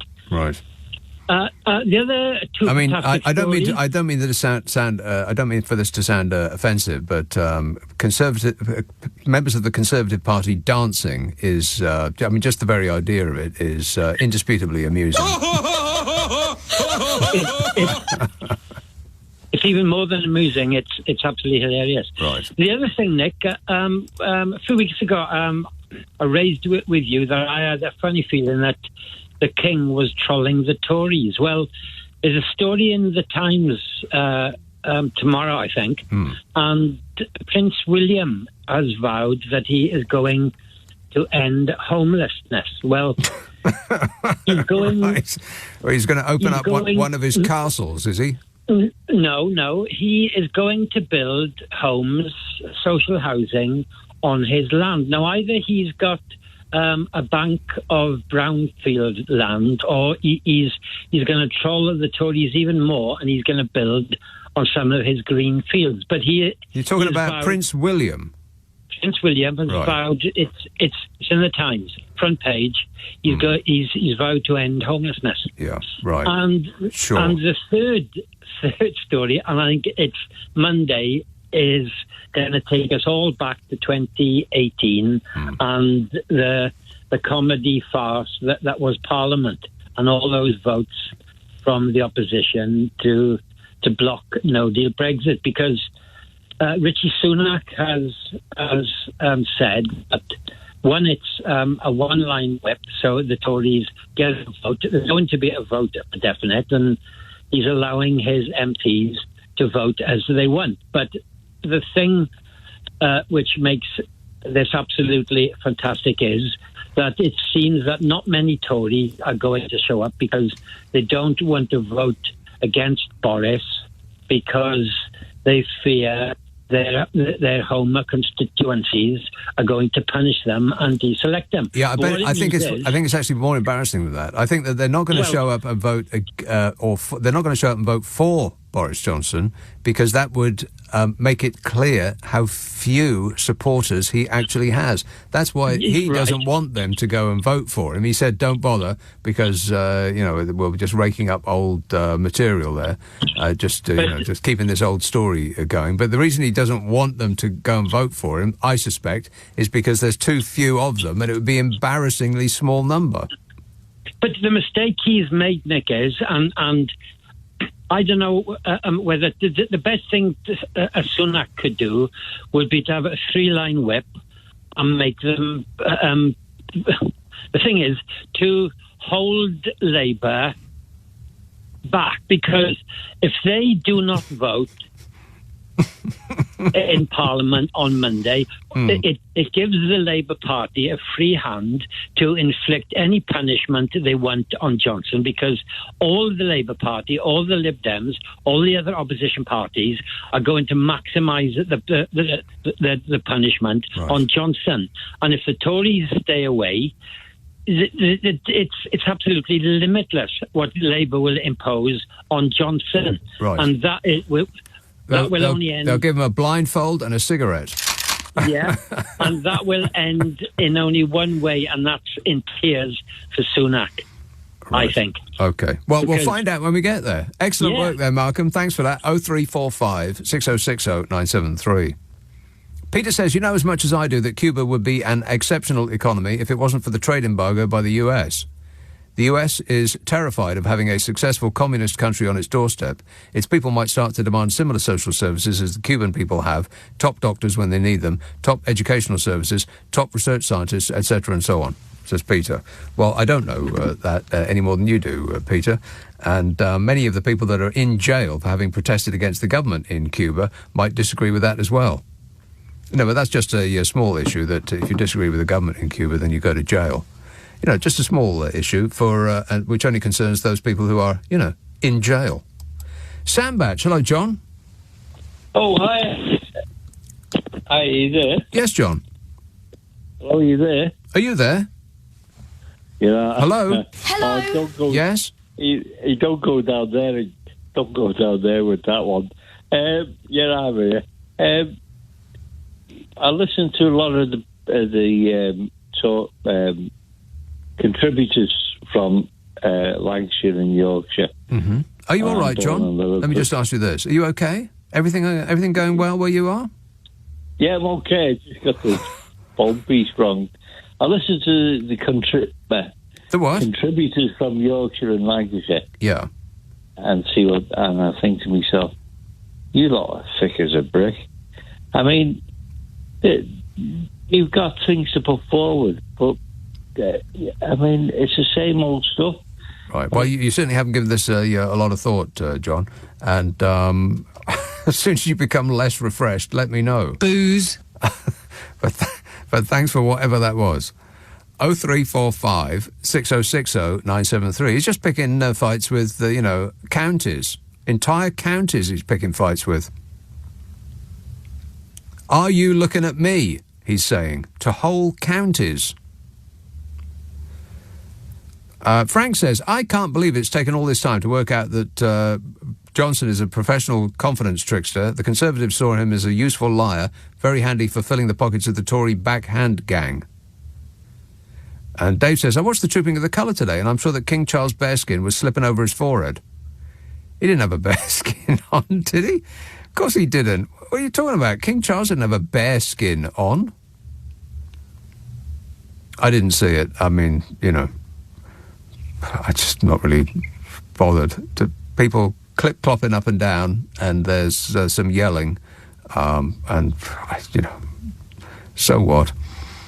Claire says, I think Fishy is as dangerous as is his birthday, by the way.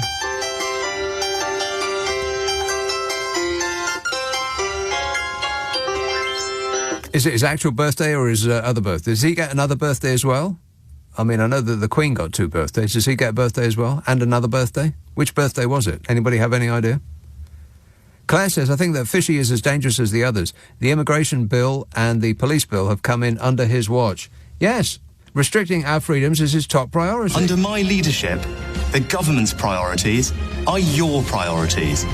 The people's priorities. It's the country's number one priority. It's my number one priority up and down the country, and that will be our focus. My absolute number one priority. My number one priority is to protect this government. Well, what I want to reassure people is that this will be my number one priority. People should be absolutely reassured that this is a top priority for me. I'm gripping it. Priority. He is gripping it. I'm gripping it. He is gripping it. There's no doubt about that. That part's true.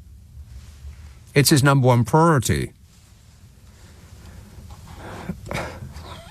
Tinkerbell texts, how dare you, fairies are real. She hasn't actually written that. She says, how dare you, fairies is real. Which is exactly how a fairy speaks. They're little people. But it ain't like you think.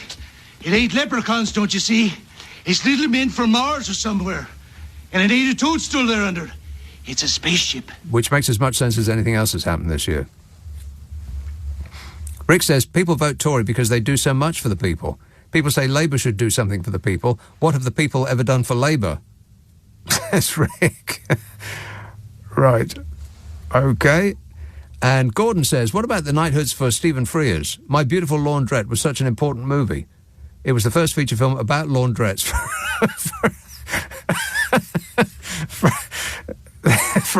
it's the first feature film about laundrettes for a mainstream audience. Well, that is true. And the laundrette community have never been so grateful. 0345 6060 973. See, that's the comedy of surprise. I had no idea where that was going. Cindy says, I've just come from the Depeche Mode gig at Twickenham Stadium, and it was bleeping brilliant. It was a Boris and Brexit-free evening. Yeah, well, sometimes you got to just let yourself go. Rock and roll! Exactly. Shame it was Depeche Mode, but, you know, if that's what was on, then I guess it wasn't, that was your only option. Just happened to be, sitting there in Twickenham Stadium, and suddenly there was a Depeche Mode gig that appeared around her. You had no control over that whatsoever. I understand. 0345 6060 973. Text 84850. Email nicka@lbc.co.uk. If you're on Twitter, it's @LBC. Friday, Saturday, Sunday night at 10. Nick Abbot, LBC. Hey, don't forget to remind me to tell you about my dream about you-know-who. Yeah. Wait a minute.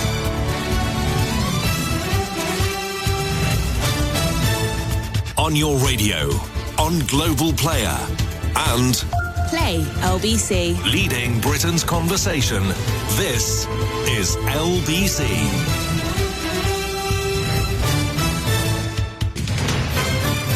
This is LBC from Global. Leading Britain's conversation with Nick Abbot. Hello, boys.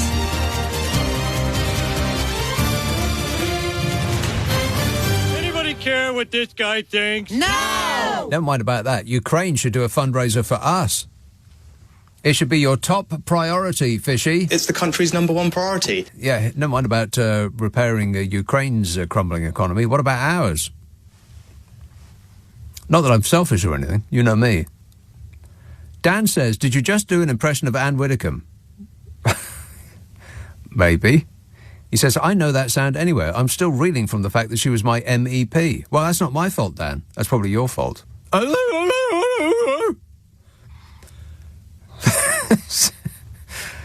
Joe says, leave Ken Loach alone. He was my brother's godfather. My brother was a jazz guitar playing... Well, I can't say that. Person who had strong thoughts about those of a different sector. I've only ever met Ken at funerals. He's a cheery fellow, says Joe. What, at funerals? Well, see, if you're at a funeral, then even a miserablest may seem cheery by comparison. Mike says, Rod Stewart was on Sky a couple of weeks ago urging people to vote Labour while being disgusted about the state of the NHS. His politics have changed. What, since a few weeks ago? Well, if that's the case, then I apologise to Rod Stewart for misrepresenting his political allegiances. But that wasn't my fault. Somebody said that he was saying that he was a fan of Bodge. Elaine says, Ken Loach films are great. Daniel Blake, which he made a couple of years ago about a woman that he met in the dole office and her 2 kids when he was there trying to claim benefits after a heart attack, was a laugh a minute. That sounds like a Ken Loach film. Yeah, a man met a woman in the dole office with her 2 kids while he was there trying to claim benefits after a heart attack. Yeah, that sounds like a Ken Loach film. Anybody want to go see that? No. No. Why would you make a film like that? I mean, it could be a great film and it could be acted really brilliantly and the script could be fantastic, but who the hell wants to go and sit dipped in misery for 2 hours? I mean, I've got misery in real life. Why would you want that? I want Tom Cruise driving a motorbike off a skyscraper into a helicopter. That's what I want to see. Mission Impossible is coming out soon. I can't wait. Dan says, and when we all chip in to pay for Boris's ticket plus expenses to Beijing, he can take Donald Duck with him. Who's that? Who's Donald Duck? Message coming from next door. Trump. Trump is Donald Duck. Okay. Oh, hot news about Donald Trump, by the way. Shall I do this now or later? I'll do it now.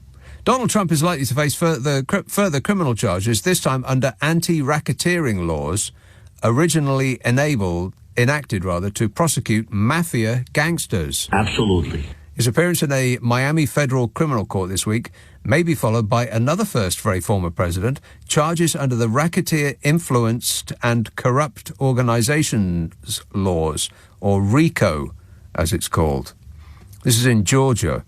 And the case arises from alleged pressure applied by Trump and his associates, which sounds pretty mafia-like, to officials in the southern state to overthrow the results of the 2020 election, including his phone call to the Georgia Secretary of State to, quote, find 11,780 votes, one more than Joe Biden's victory margin. A decision on charges is expected to be announced in August, adding to the list of cases set to come to trial in an election year with Trump the frontrunner for the Republican presidential nomination. He could actually be president again. I can be more presidential than anybody. Fannie Willis, which is a name I'm not making up.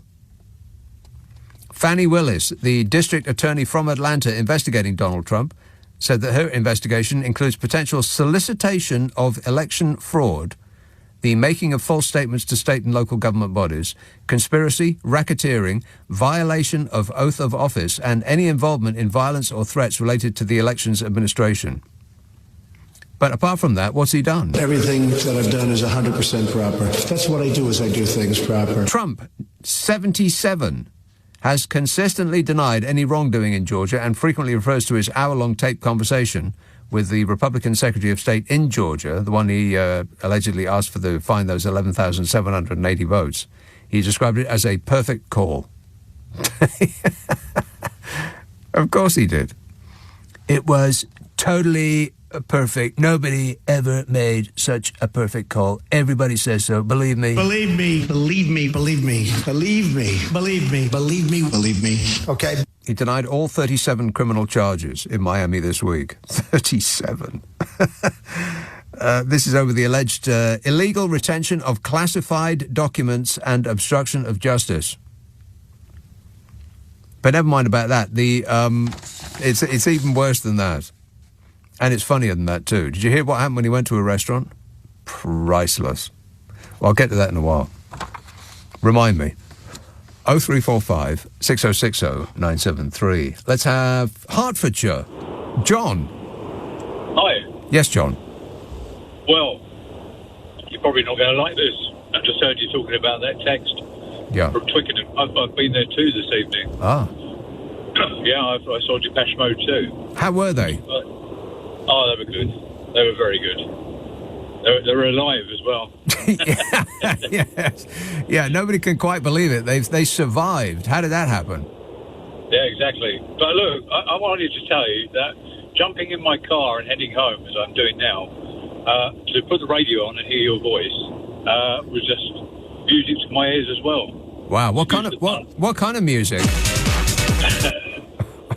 No, I just think you're an amazing guy. I love your sense of humour. I've listened to you many times, but I was wanting to say that you've sort of added to the pleasure of the evening. Right. Well, I've increased your happiness.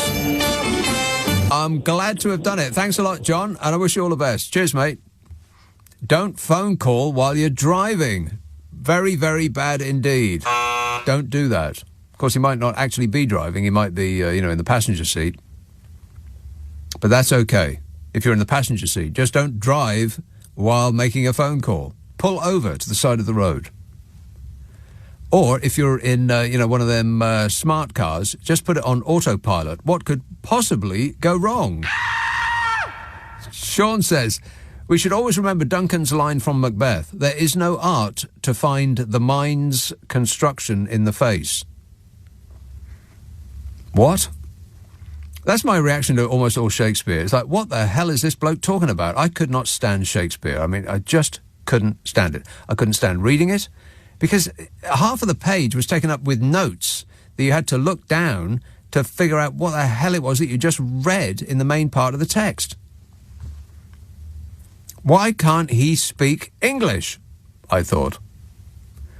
And I couldn't stand it on stage particularly, and I couldn't stand it on film either. I don't think I've ever enjoyed anything that has been in the original text of Shakespeare. And I think that people that do are posing. But anyway, Sean says, we should always remember Duncan's line from Macbeth, there is no art to find the mind's construction in the face. Oh, okay, I sort of get that. Hence, keep your friends close and your enemies even closer. I don't think that's the one leads to the other at all. Hence, not hence. In addition to, keep your friends close and your enemies even closer. There is no art to find the mind's construction in the face. Well, I think there is an art. Plus, don't... they do say don't judge a book by its cover, but that's the whole point of the book's cover, so that you can judge what's inside. I mean, that is the point of the cover. What's the point of having a cover if it doesn't tell you what the book's like? 0345 6060 973. Queen's Park. Hello, Graham. Hello. Graham. Yes. Yes. Right, well, I wanted to talk about whether we should be forced to vote. Okay. And I know that in order to get the vote, many people have died, particularly to get the vote for women, and that we have a duty to those people to go and vote, but I don't think that we should be forced by government. Why? Because then the vote becomes an instrument of fascism. No, it doesn't. Depends what you do with the vote. Well, yes, you could say that. But I am saying that. I mean, you could vote against fascism. Yes, but take the referendum, for example. Right. If everybody had voted by law in that referendum, we would not have left the European Union. I think perhaps you're probably right, but if the referendum had been run properly, we would not have left the European Union. Well, what do you mean by properly? Right. Well, I think that the people who wanted to remain in the European Union were voting for just that one thing. Yes? Are we agreed on that? I think the people that voted to remain in the European Union were satisfied with the way things were going, and they weren't single-issue obsessives, which means that fewer of them went out to vote because they had other things to do, other things on their mind. Yes. But those who voted leave, nonetheless, were split. Some wanted to say, well, leave means leave, and some wanted to say, well, let's remain in a customs union, or let's remain in the common market. If we had more than two choices on the ballot paper, I'm sure that remain would have won. Right, which underlines the importance of forcing everybody to go and vote, which is the opposite of what you started this conversation by saying. Yes.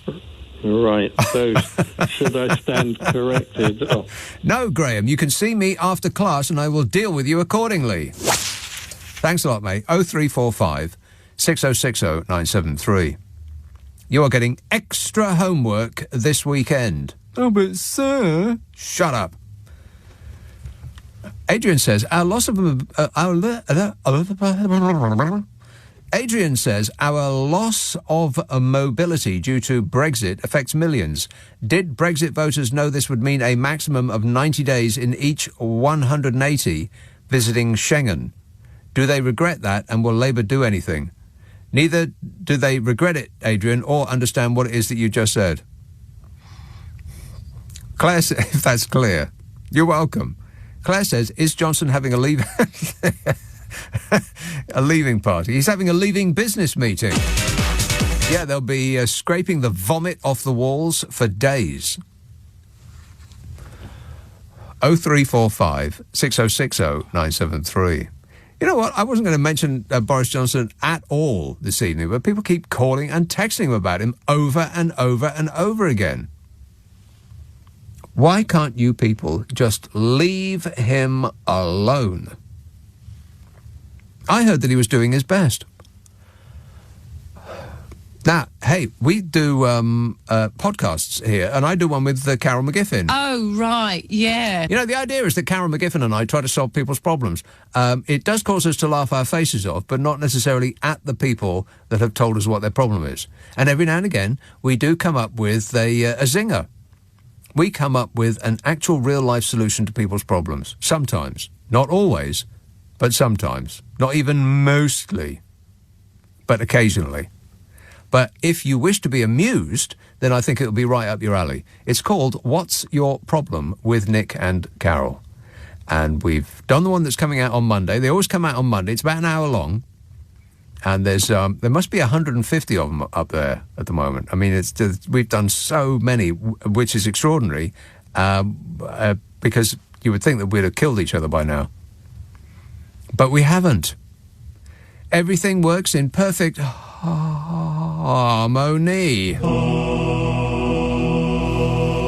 If you've got one of them stupid smart speakers, then the phrase is, play What's Your Problem with Nick and Carol.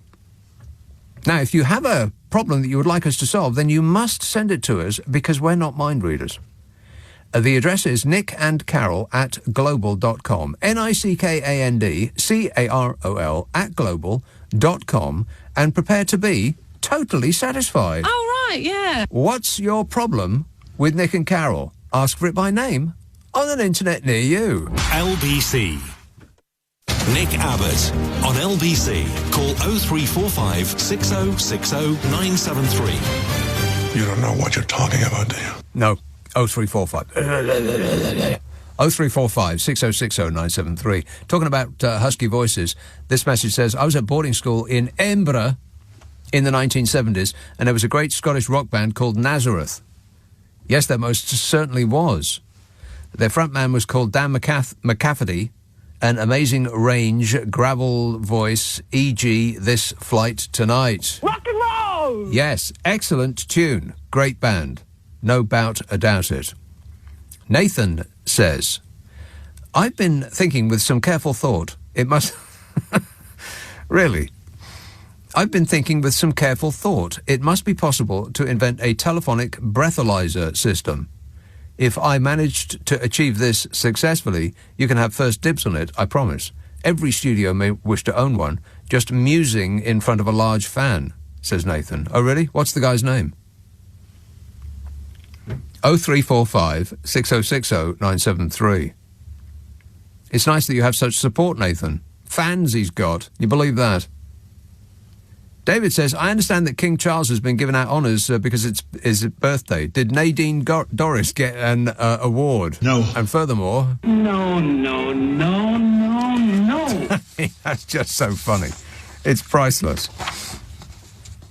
Nadine Dorries has said that she will resign as an MP only after she completes her own inquiry into why she was blocked from being made a peer. Following Boris Johnson's resignation last Friday, Nadine Dorries, the close ally of the ex-Prime Minister, said she would immediately step down as the MP for Mid Bedfordshire. Did that actually happen? No. Johnson's officially resigned. He has another close ally, Nigel Adams, who you will know from, he's the chap that did... I've got no idea. So Blobby and Who's It resigned, and Nads said, right, that's it, I'm leaving, and then didn't go. The former Cabinet Minister, Nadine Dorries, has said that she will first look into the circumstances around why she isn't a lady. Any thoughts on that, Bodge? Yeah. Wait a minute. She was Minister for Media and Sport. You know, she was the one that wanted to privatise Channel 4 and didn't realise that it wasn't owned by the government when she was Minister for Media, that it was already a private company. She's the one that didn't know the difference between rugby league and rugby union when she was Minister for Sport. But to be fair, neither do I. But then, I didn't used to be the Minister for bloomin' Sports. When she was Minister for Sports, she called the areas that you play tennis on pitches. No. When she was Minister of Culture, she said that people downstream movies, like they're on a river raft. But apart from that, is there any reason why she should have been so cruelly denied the honour that she so justly deserves? Yes. Apparently so, because she's not a lady. Very upset. So she's going to stay on as an MP, despite saying she'd quit, despite saying just hours before she'd quit that she wouldn't quit. Is that clear? No. She's going to heroically stay on to launch an investigation into why she has not been allowed to take her rightful seat in the House of Lords, to rule over us for the rest of her life. Dorries has accused Fishy Sunak of duplicity and cruelty in blocking her peerage. She said sinister forces conspired against her and have left her heartbroken. Oh, come off it. Pull the other one. It's got bells on. 0345 6060 973. Lewisham, Barry. Hello there, Nick. Hello there. Hi, Nick. Hooray. Ding dong. Boris is gone. Right. Ding dong. But, yes. But I have an issue. I spoke to someone today, and I don't know, the gaslighting that's gone on, I don't know how it's going to be undone.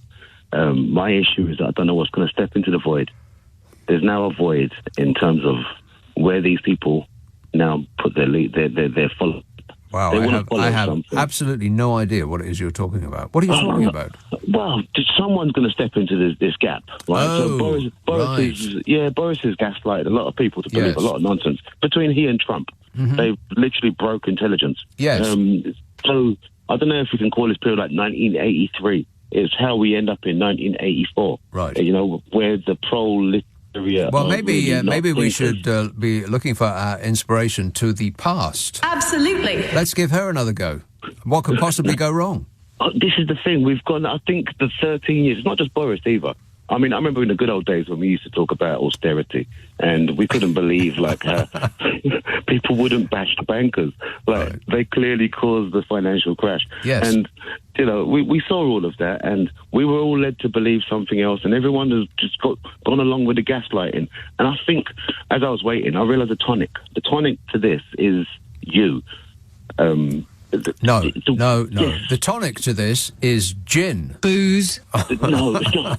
No, it really is gin and Nick, or Nick and tonic. You literally, the way that you handle the news, the way that you handle these people, you give them, you treat them with the credibility I give them hope. Yeah, where there is discord, let there be hope. Well, the thing is, I heard someone talking some nonsense on the news report a little while ago about how he didn't do something, and he wouldn't even just say sorry. Look, you did something wrong. Say sorry, move on. That's what grown-ups do. He couldn't do it. He gave all some excuses and blamed everybody else as everyone else's fault. Right. And it's reported as though it's okay. It's credible. That was reasonable behaviour. It clearly isn't reasonable behaviour. And so we've got to start calling out unreasonable behaviour in a way that you do. So take that as credit. Right. Yeah. Okay. Yeah, we need you. We need you, man. So, Right, so are you going to start? Are you now going to start the revolution? Am I going to step up? Well, let me think about that. No. No, I am going to bravely run away. But thanks for the good suggestion there, Barry. Cheers, mate. 0345 6060 973. Scott says, I've just viewed that lockdown Tory party video. It's a hoot. Especially the main character with the most hilarious jumper I've ever seen. He should be fined for that alone. Well, I must see this straight away, if not sooner. Why haven't I seen it? I think because it became available while I was on the air. So, if only I had a computer in this studio, then I'd be really dangerous. 0345, for clarity, I'm surrounded by about 86 computers, all humming away. I should be doing this show in a lead suit. How many screens have I got in front of me? 1, 2, 3, 4, 5, 6, 7, 8, 9, 10, 11, 12, 13, 14, 15. 15! What? 15 screens around me. And this is what I produce with them. Talk about embarrassing. I'm very sorry. I am very sorry that I screwed up. Totally I am so sorry. You just don't know how sorry I am. I'm sorry. I forgot about that one over there. 16 screens is what it takes to produce this program. Can you believe that? No. Any day now, we're going to replace all of this with AI. Affirmative. 0345 6060 973. Hey, don't forget to remind me that I had a dream about you-know-who. Yeah. Wait a minute. It was pretty alarming. Just saying. But nobody's reminded me yet, so, how am I supposed to remember that? Nige says, please don't be so hard on poor fishy Sunak. The bloke never gets any sleep. Every time I see him being interviewed about the boats, the cost of living, the rising cost of mortgages, he always says he's working day and night to solve the issues. And it must be hard for him to concentrate too, because his thoughts are always with the victims of the latest tragedy. Yeah, it's his number one priority. This government will have integrity, professionalism and accountability at every level. Yeah. Telling us that this country, this government will have all of that is his number one priority, apart from all of his other priorities. It's the country's number one priority. It's my number one priority up and down the country, and that will be our focus. Yeah, priority. Priority. It's my number one priority. I mean, I know it's a small thing, but blimey, this is just getting too embarrassing. I can't stand it anymore. Hands up, those who can't stand it anymore. Keep them up while I count. Overwhelming. 0345 6060 973. Text 84850. Email nicka@lbc.co.uk. If you're on Twitter, it's at LBC. Friday, Saturday, Sunday night at 10. Nick Abbott, LBC. It's 12:30, the news headlines with Tim Daly. Nick Abbott on LBC. Call 0345 6060 973. He is a very sick and dangerous man. Yes, I'm a very sick and dangerous person. I had a dream about you-know-who. Yeah. Wait a minute. And I've been debating whether I should tell you what happened during my dream, but okay then. So I was lying in bed, asleep, minding my own affairs. Da-da-da-da-da. Rock and roll! And Boris Johnson entered them, and I was unawares. So Boris Johnson called me into his office, and he's sitting at the end of this oval table. And he sits down, and his whole, where am I? That act had been completely dropped. And he came across a bit like he was in the mafia. Absolutely. Which is probably what he's actually like behind that veil of clownery. And he sat me down in his office, and it was a dark office with a window behind him. This is a dream, by the way. This didn't actually happen. Or did it? And he sat me down, and he said that if I didn't stop taking the mick out of him personally, then he was going to hurt me. Which wouldn't be the first time that he has said something along those lines. This is in a dream. And this went on for quite a while. And I was like, but and I don't think I can't remember me pleading my case. I just remember him sitting, looking quite threatening, because I imagine he's quite a large bloke. I don't mean that. I mean, tall and broad of shoulder. And so he's threatening me that if I don't stop taking the mick, that he's going to, do something. And then I hear a noise outside the window. But the noise outside the window isn't in my dream, it's in real life.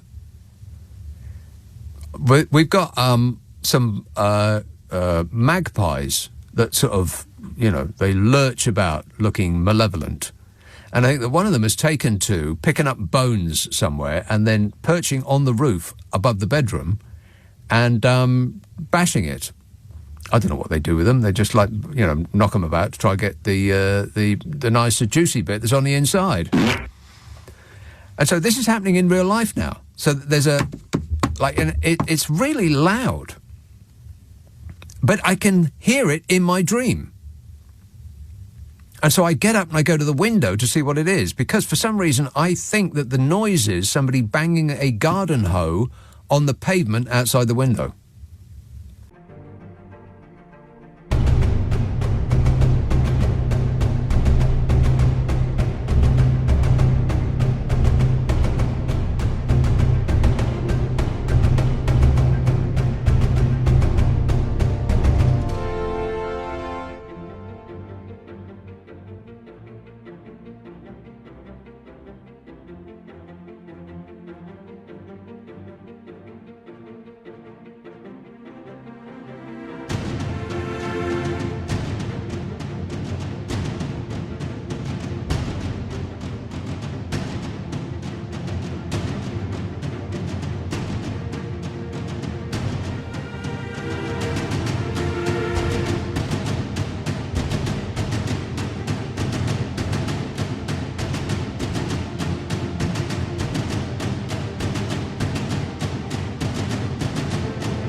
So I get up to see who is doing that and why they're doing that.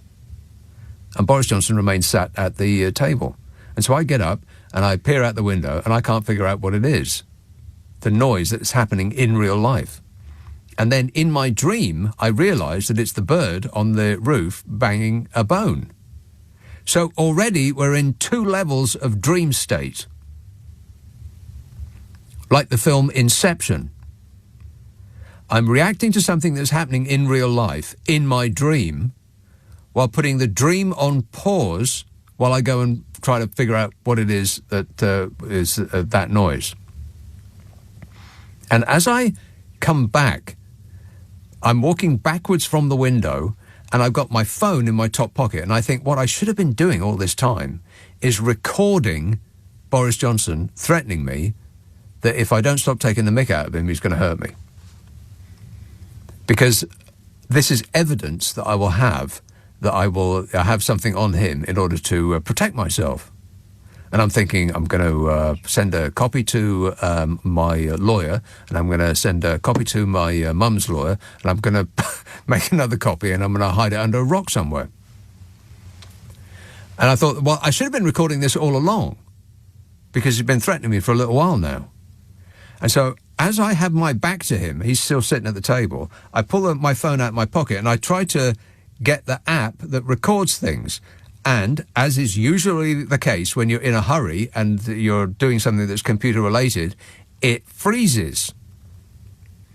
It just hangs there, not doing anything. And so I'm stabbing at the screen, trying to hide the fact that I'm actually trying to record the conversation with Boris Johnson, where he's threatening to hurt me if I don't stop taking the mick. And I thought, well, he's going to find out what I'm doing if I don't do it immediately, because the window is just a couple of feet away, and I've just got my back to him, and I'm stabbing repeatedly at my phone. And so I just hit the part of the screen that's frozen with the record button, and I put the phone back in my pocket. And then I realised that I put the phone upside down, and that the microphone part is inside the pocket and not at the top of the pocket where it could pick up sounds. And I thought, well, I've screwed that up. And I can't fix it now because he'll see what I'm doing.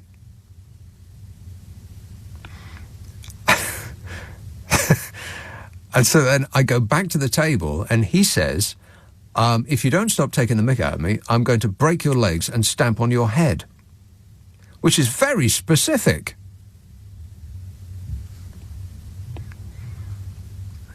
So, and at that point, I think I woke up because it just became a little bit too alarming. And so this is now a third level of consciousness, because the noise that I was reacting to in my dream was still taking place in real life.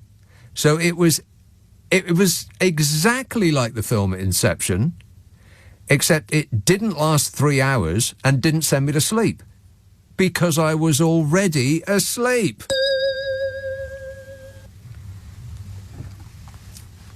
Infesting my dreams. Can you believe that? I can't comment on that.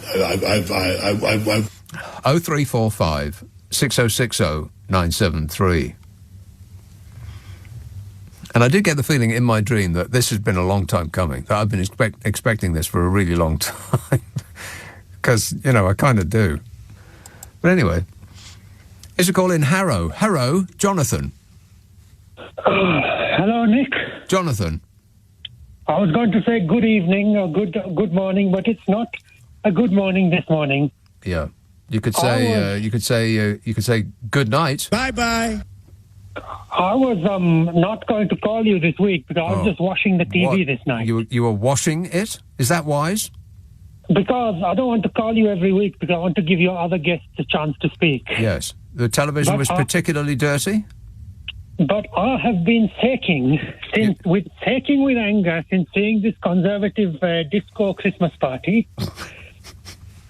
Yeah. You know? Uh-huh. There's the videos of all of these posh Tory, I don't know what word I can use on the radio, like ragamuffin. There was a what? A video? These posh conservatives at the Christmas time when we were all locked down. Yes. They were doing and they're so, I don't want to... They were doing the dancing. Doing the disco dancing. Yes. And they are also arrogant. It's true. They had their arms in the air like they just didn't care. I wanted to make another point, but before that, can I just say that because when I have to encounter these sort of privileged, I don't want to be racist, but, you know, white, posh people, because I keep having to go to my lawyer's office. It's nothing dodgy. But, you know, when I'm at my lawyer's office for the financial matters, they look at me as if I'm not equal to them. And they do this dancing. I was shaking with the rage. They view us as the idiots. It's true. Right. They do. No, I believe you. Shaking with rage. Yeah. While washing your television. Yeah. Can I make a quick other point about you? Well, steady on now. You are a good voice in the media, but I can already tell that a deep state and wokies are trying to control you because about the Cuba. When the Cuba thing, you said they've got I have never been, sorry, I'm just trying to breathe because I've never been this... Take a deep breath. I have not been this angry since the incident with the Communist Party of West Bengal in 1990 because even now the meat products, I went to I won't say the shop names, but I went to the Aldi for the... No, it's serious. Yeah, without mentioning any names, Aldi... Yes. And eat 2 little bits of lamb was an up. Poor little lambs. I mean, can you imagine? Bouncy, bouncy, bouncy, and then they get shot in the head. And remember, I voted for this shower of a government because I listened to all of the anti-carbon propaganda. Right. And now I'm financially ruined. Actually, I have a private doctor, and he said to me that my blood pressure needs to be managed. That's true. Right, well, my advice is don't watch any more videos of conservative people dancing. But I'm financially ruined, and this GP is expensive. But the point is, the 2 pieces of lamb was £8.89. How much? Yeah, £8.89. Do you get the whole lamb for that, or...? No, it was like, and they have the little tags on it so that homeless people don't run away with it. Yeah, I don't think homeless people are going to take away raw lamb, but anyway. But I was going to say that because what we're having with the wokies now, yes, they are constricting what the peoples can say. The wokey-cokies. Okie dokie. Yeah. Even the scruffy chappie from the Take That had to, it's true. It's serious because he had to apologize for tweeting something against, liking a tweet against the gays. Yeah, and I will just... He said... I am very sorry that I screwed up. He screwed up. Yeah, that's what he said, yeah. And can I just quickly end by saying this? I texted one of your colleagues, I won't say who, and I in the text... Who was it? I said the no-fault divorce and ultra-feminism will be the fall of the UK. And he read my text out and he said, Jonathan, you sound like such a misogynist. No wonder you don't have a girlfriend. And I won't say who it was. Okay, I won't say who it was. It was James O'Brien. Right, it was James O'Brien. Without mentioning any names, it was James O'Brien. He was in Aldi at the time. Yeah, he was perusing the lamb selection, I understand. OK, well, you're making a lot of sense, Sir Jonathan. And I appreciate the call. The other thing that I didn't cover on my dream state was that the whole thing, you see, the point that I was reacting in my dream to something that was happening in real life could be an indication that I wasn't actually dreaming it, that it did actually happen.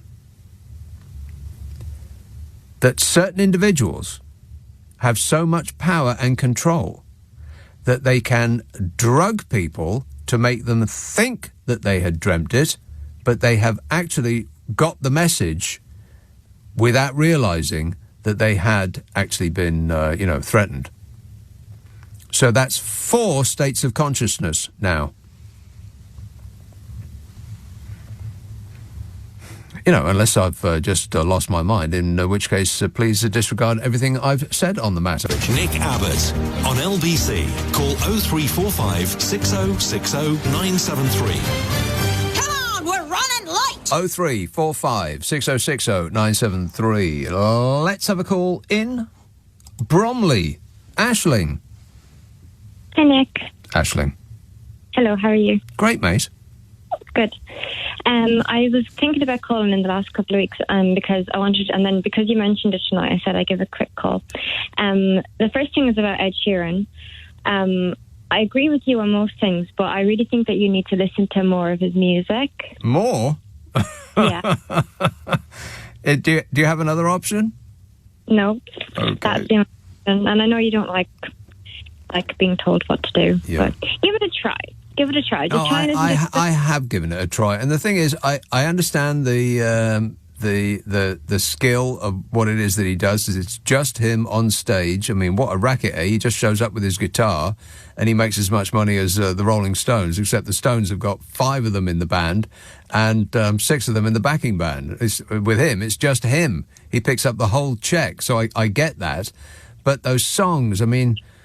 Quite a lot of variety, though. Like, if you listen to the lyrics, he writes most of them. I think he writes all of them. And there is quite a lot of variety if you listen to some of his albums. Anyway, I'll leave it with you. Okay, I won't force you to. Right. I won't force you to do it, but I'd like you to try. And then the other thing I wanted to ask was because some of your listeners are really. There was a lady before who's really informed about wildlife. And I just wanted to ask if anyone knew, because this evening I left my bag on the grass for a few minutes, and I went inside and I came back out and it had been attacked by a fox. Oh, was it a leather bag by any chance? No, it was just a cotton tote bag with a cardigan and a t-shirt. Right. But the fox, it was grim. The fox made its mark.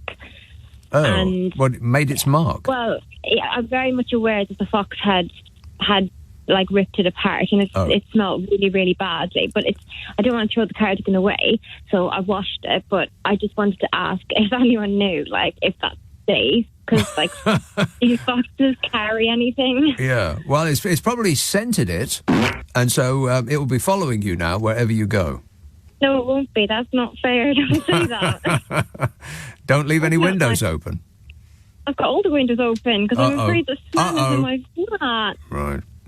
I've washed it, but is that going to have gotten it out, do you think? I've absolutely no idea, Aisling, but I would treat yourself to a new one. Okay, maybe I'll do that. You're worth it. Okay. And then the last thing is I just turned on the TV and I saw a clip of the video. I haven't seen it properly, but it's pretty bad. Oh, yeah? Yeah. Well, I shall look forward to seeing that tomorrow. I just figure out who they are, though. I can't figure out who each of them are, so I'm going to have to... Yeah, well, don't worry about it, Aisling. They will spend the rest of their lives in the House of Lords and won't bother you any further. Very true. As long as you keep paying for them, that's all they require. All right. Okay. Cheers, my dear. 0345 6060 973. I know that foxes love leather. Don't leave anything that's leather on the ground in your garden because they will take it away. Stupid foxes. Paddington. Hello, Sal. Hello. Sal. How are you? Good, thanks. Are you sure it was a magpie and not a bat? Because No. I've heard of your house, and it has very good acoustics, as I'd expect from someone who's interested in music and has as much depth and knowledge about it. But also, given what your house used to be. What are you talking about? Do you not live in a converted church? No, that's years ago. Oh, I mean, darn. that's over a decade ago. That no, I don't. That's a real shame because I was looking at this article and going, that's really cool. Yeah, it was a great place, but no, I haven't lived in there for like 15 years or something like that. No, it's okay. Well, someone else's now. Well, you were freaking me out there for just a minute there, Sal. I thought, is this part of my dream or what? Well, I'd like to introduce you to a new word. It's called nightmare. Right. And what you and with regards to living in a dream state and then finding out that actually you've taken that into real life, the mirroring of what's actually happened with the whole Brexit thing, where people were sold a dream, or in fact they were sold a dream and they've woken up and it's actually a nightmare. So, but with going back to the hour and a half ago when I first went on hold, there were people talking about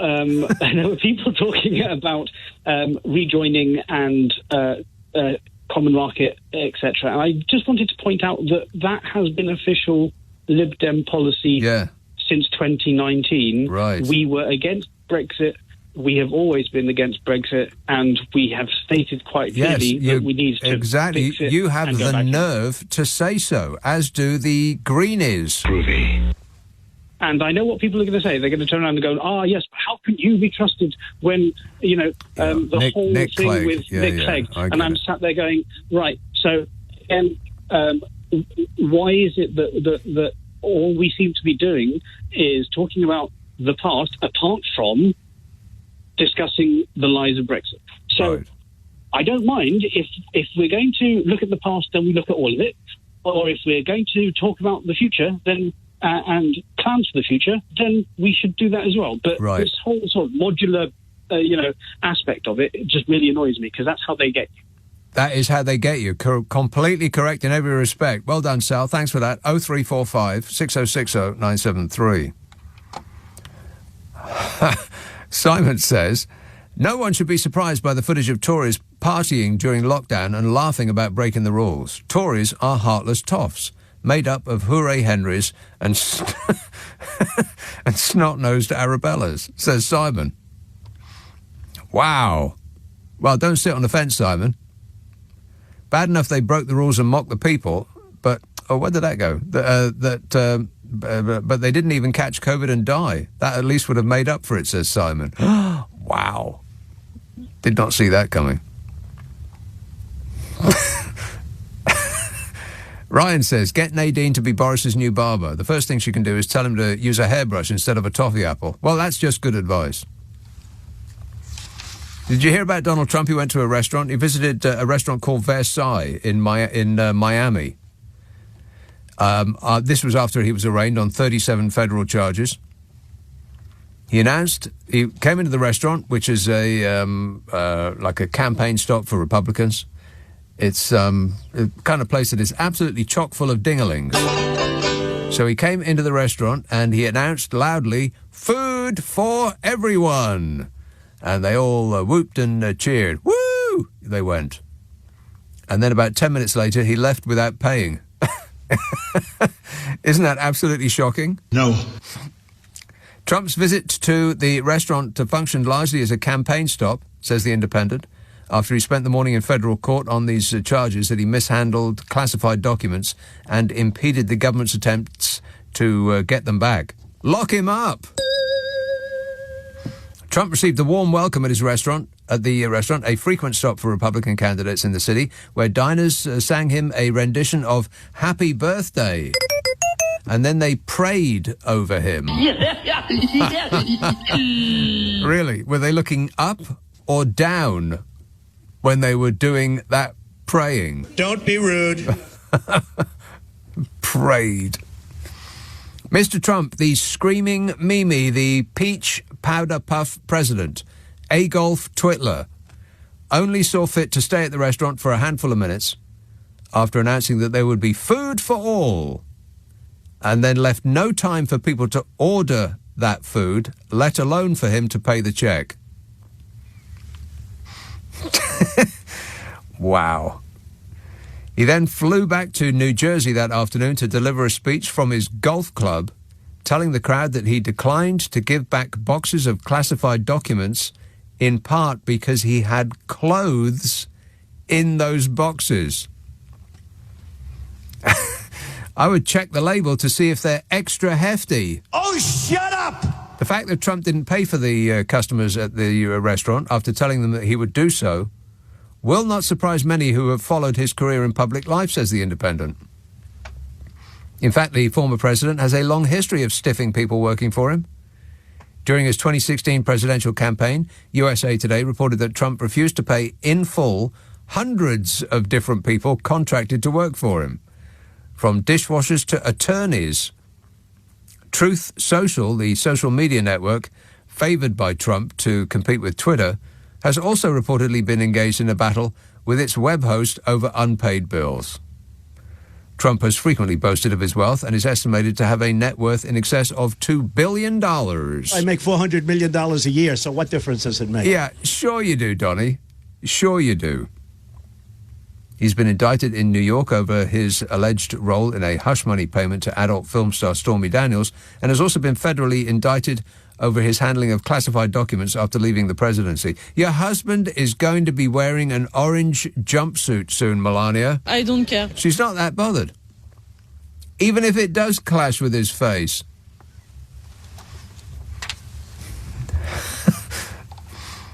The stuff you hear, eh? I can't believe it.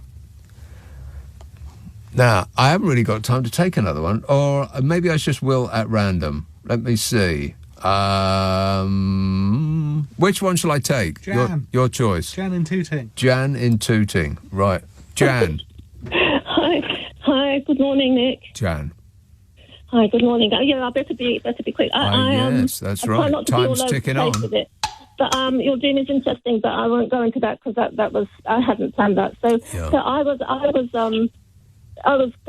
looking at some of the things that are being said about Johnson. They're trying to see what his legacy will be. You know, will he be hero or villain and everything? And I thought some of them. I thought that the Trump-esque flashman image of him. You know, he's not going to be Churchill. He's not going to. If he has immortality, it would be probably as a villain or an anti-hero, and not as. He used to keep an image, a statue, a bust of Pericles. You know, at the beginning when you said you didn't want to talk about my dream because you hadn't planned that. Is this the part that you'd planned? No. This is something I don't know. Unfortunately, time's up. Your plan lies shattered on the ground. This will be his legacy. The great big greedy nincompoop. Yeah, they should put that in a statue of him, you know, assuming that they can find enough bronze. Now, if you missed any of today's show, you can listen back on Global Player. We are trying to fix the podcast thing, and as soon as we do, you'll love it.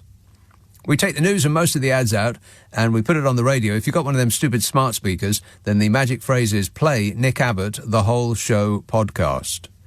It's only available on Global Player. If you haven't got Global Player, you can get it for free from your App Store or head to globalplayer.com. globalplayer.com. globalplayer.com. globalplayer.com. globalplayer.com. globalplayer.com. globalplayer.com. globalplayer.com. globalplayer.com. globalplayer.com. globalplayer.com. globalplayer.com. globalplayer.com. globalplayer.com. globalplayer.com. globalplayer.com.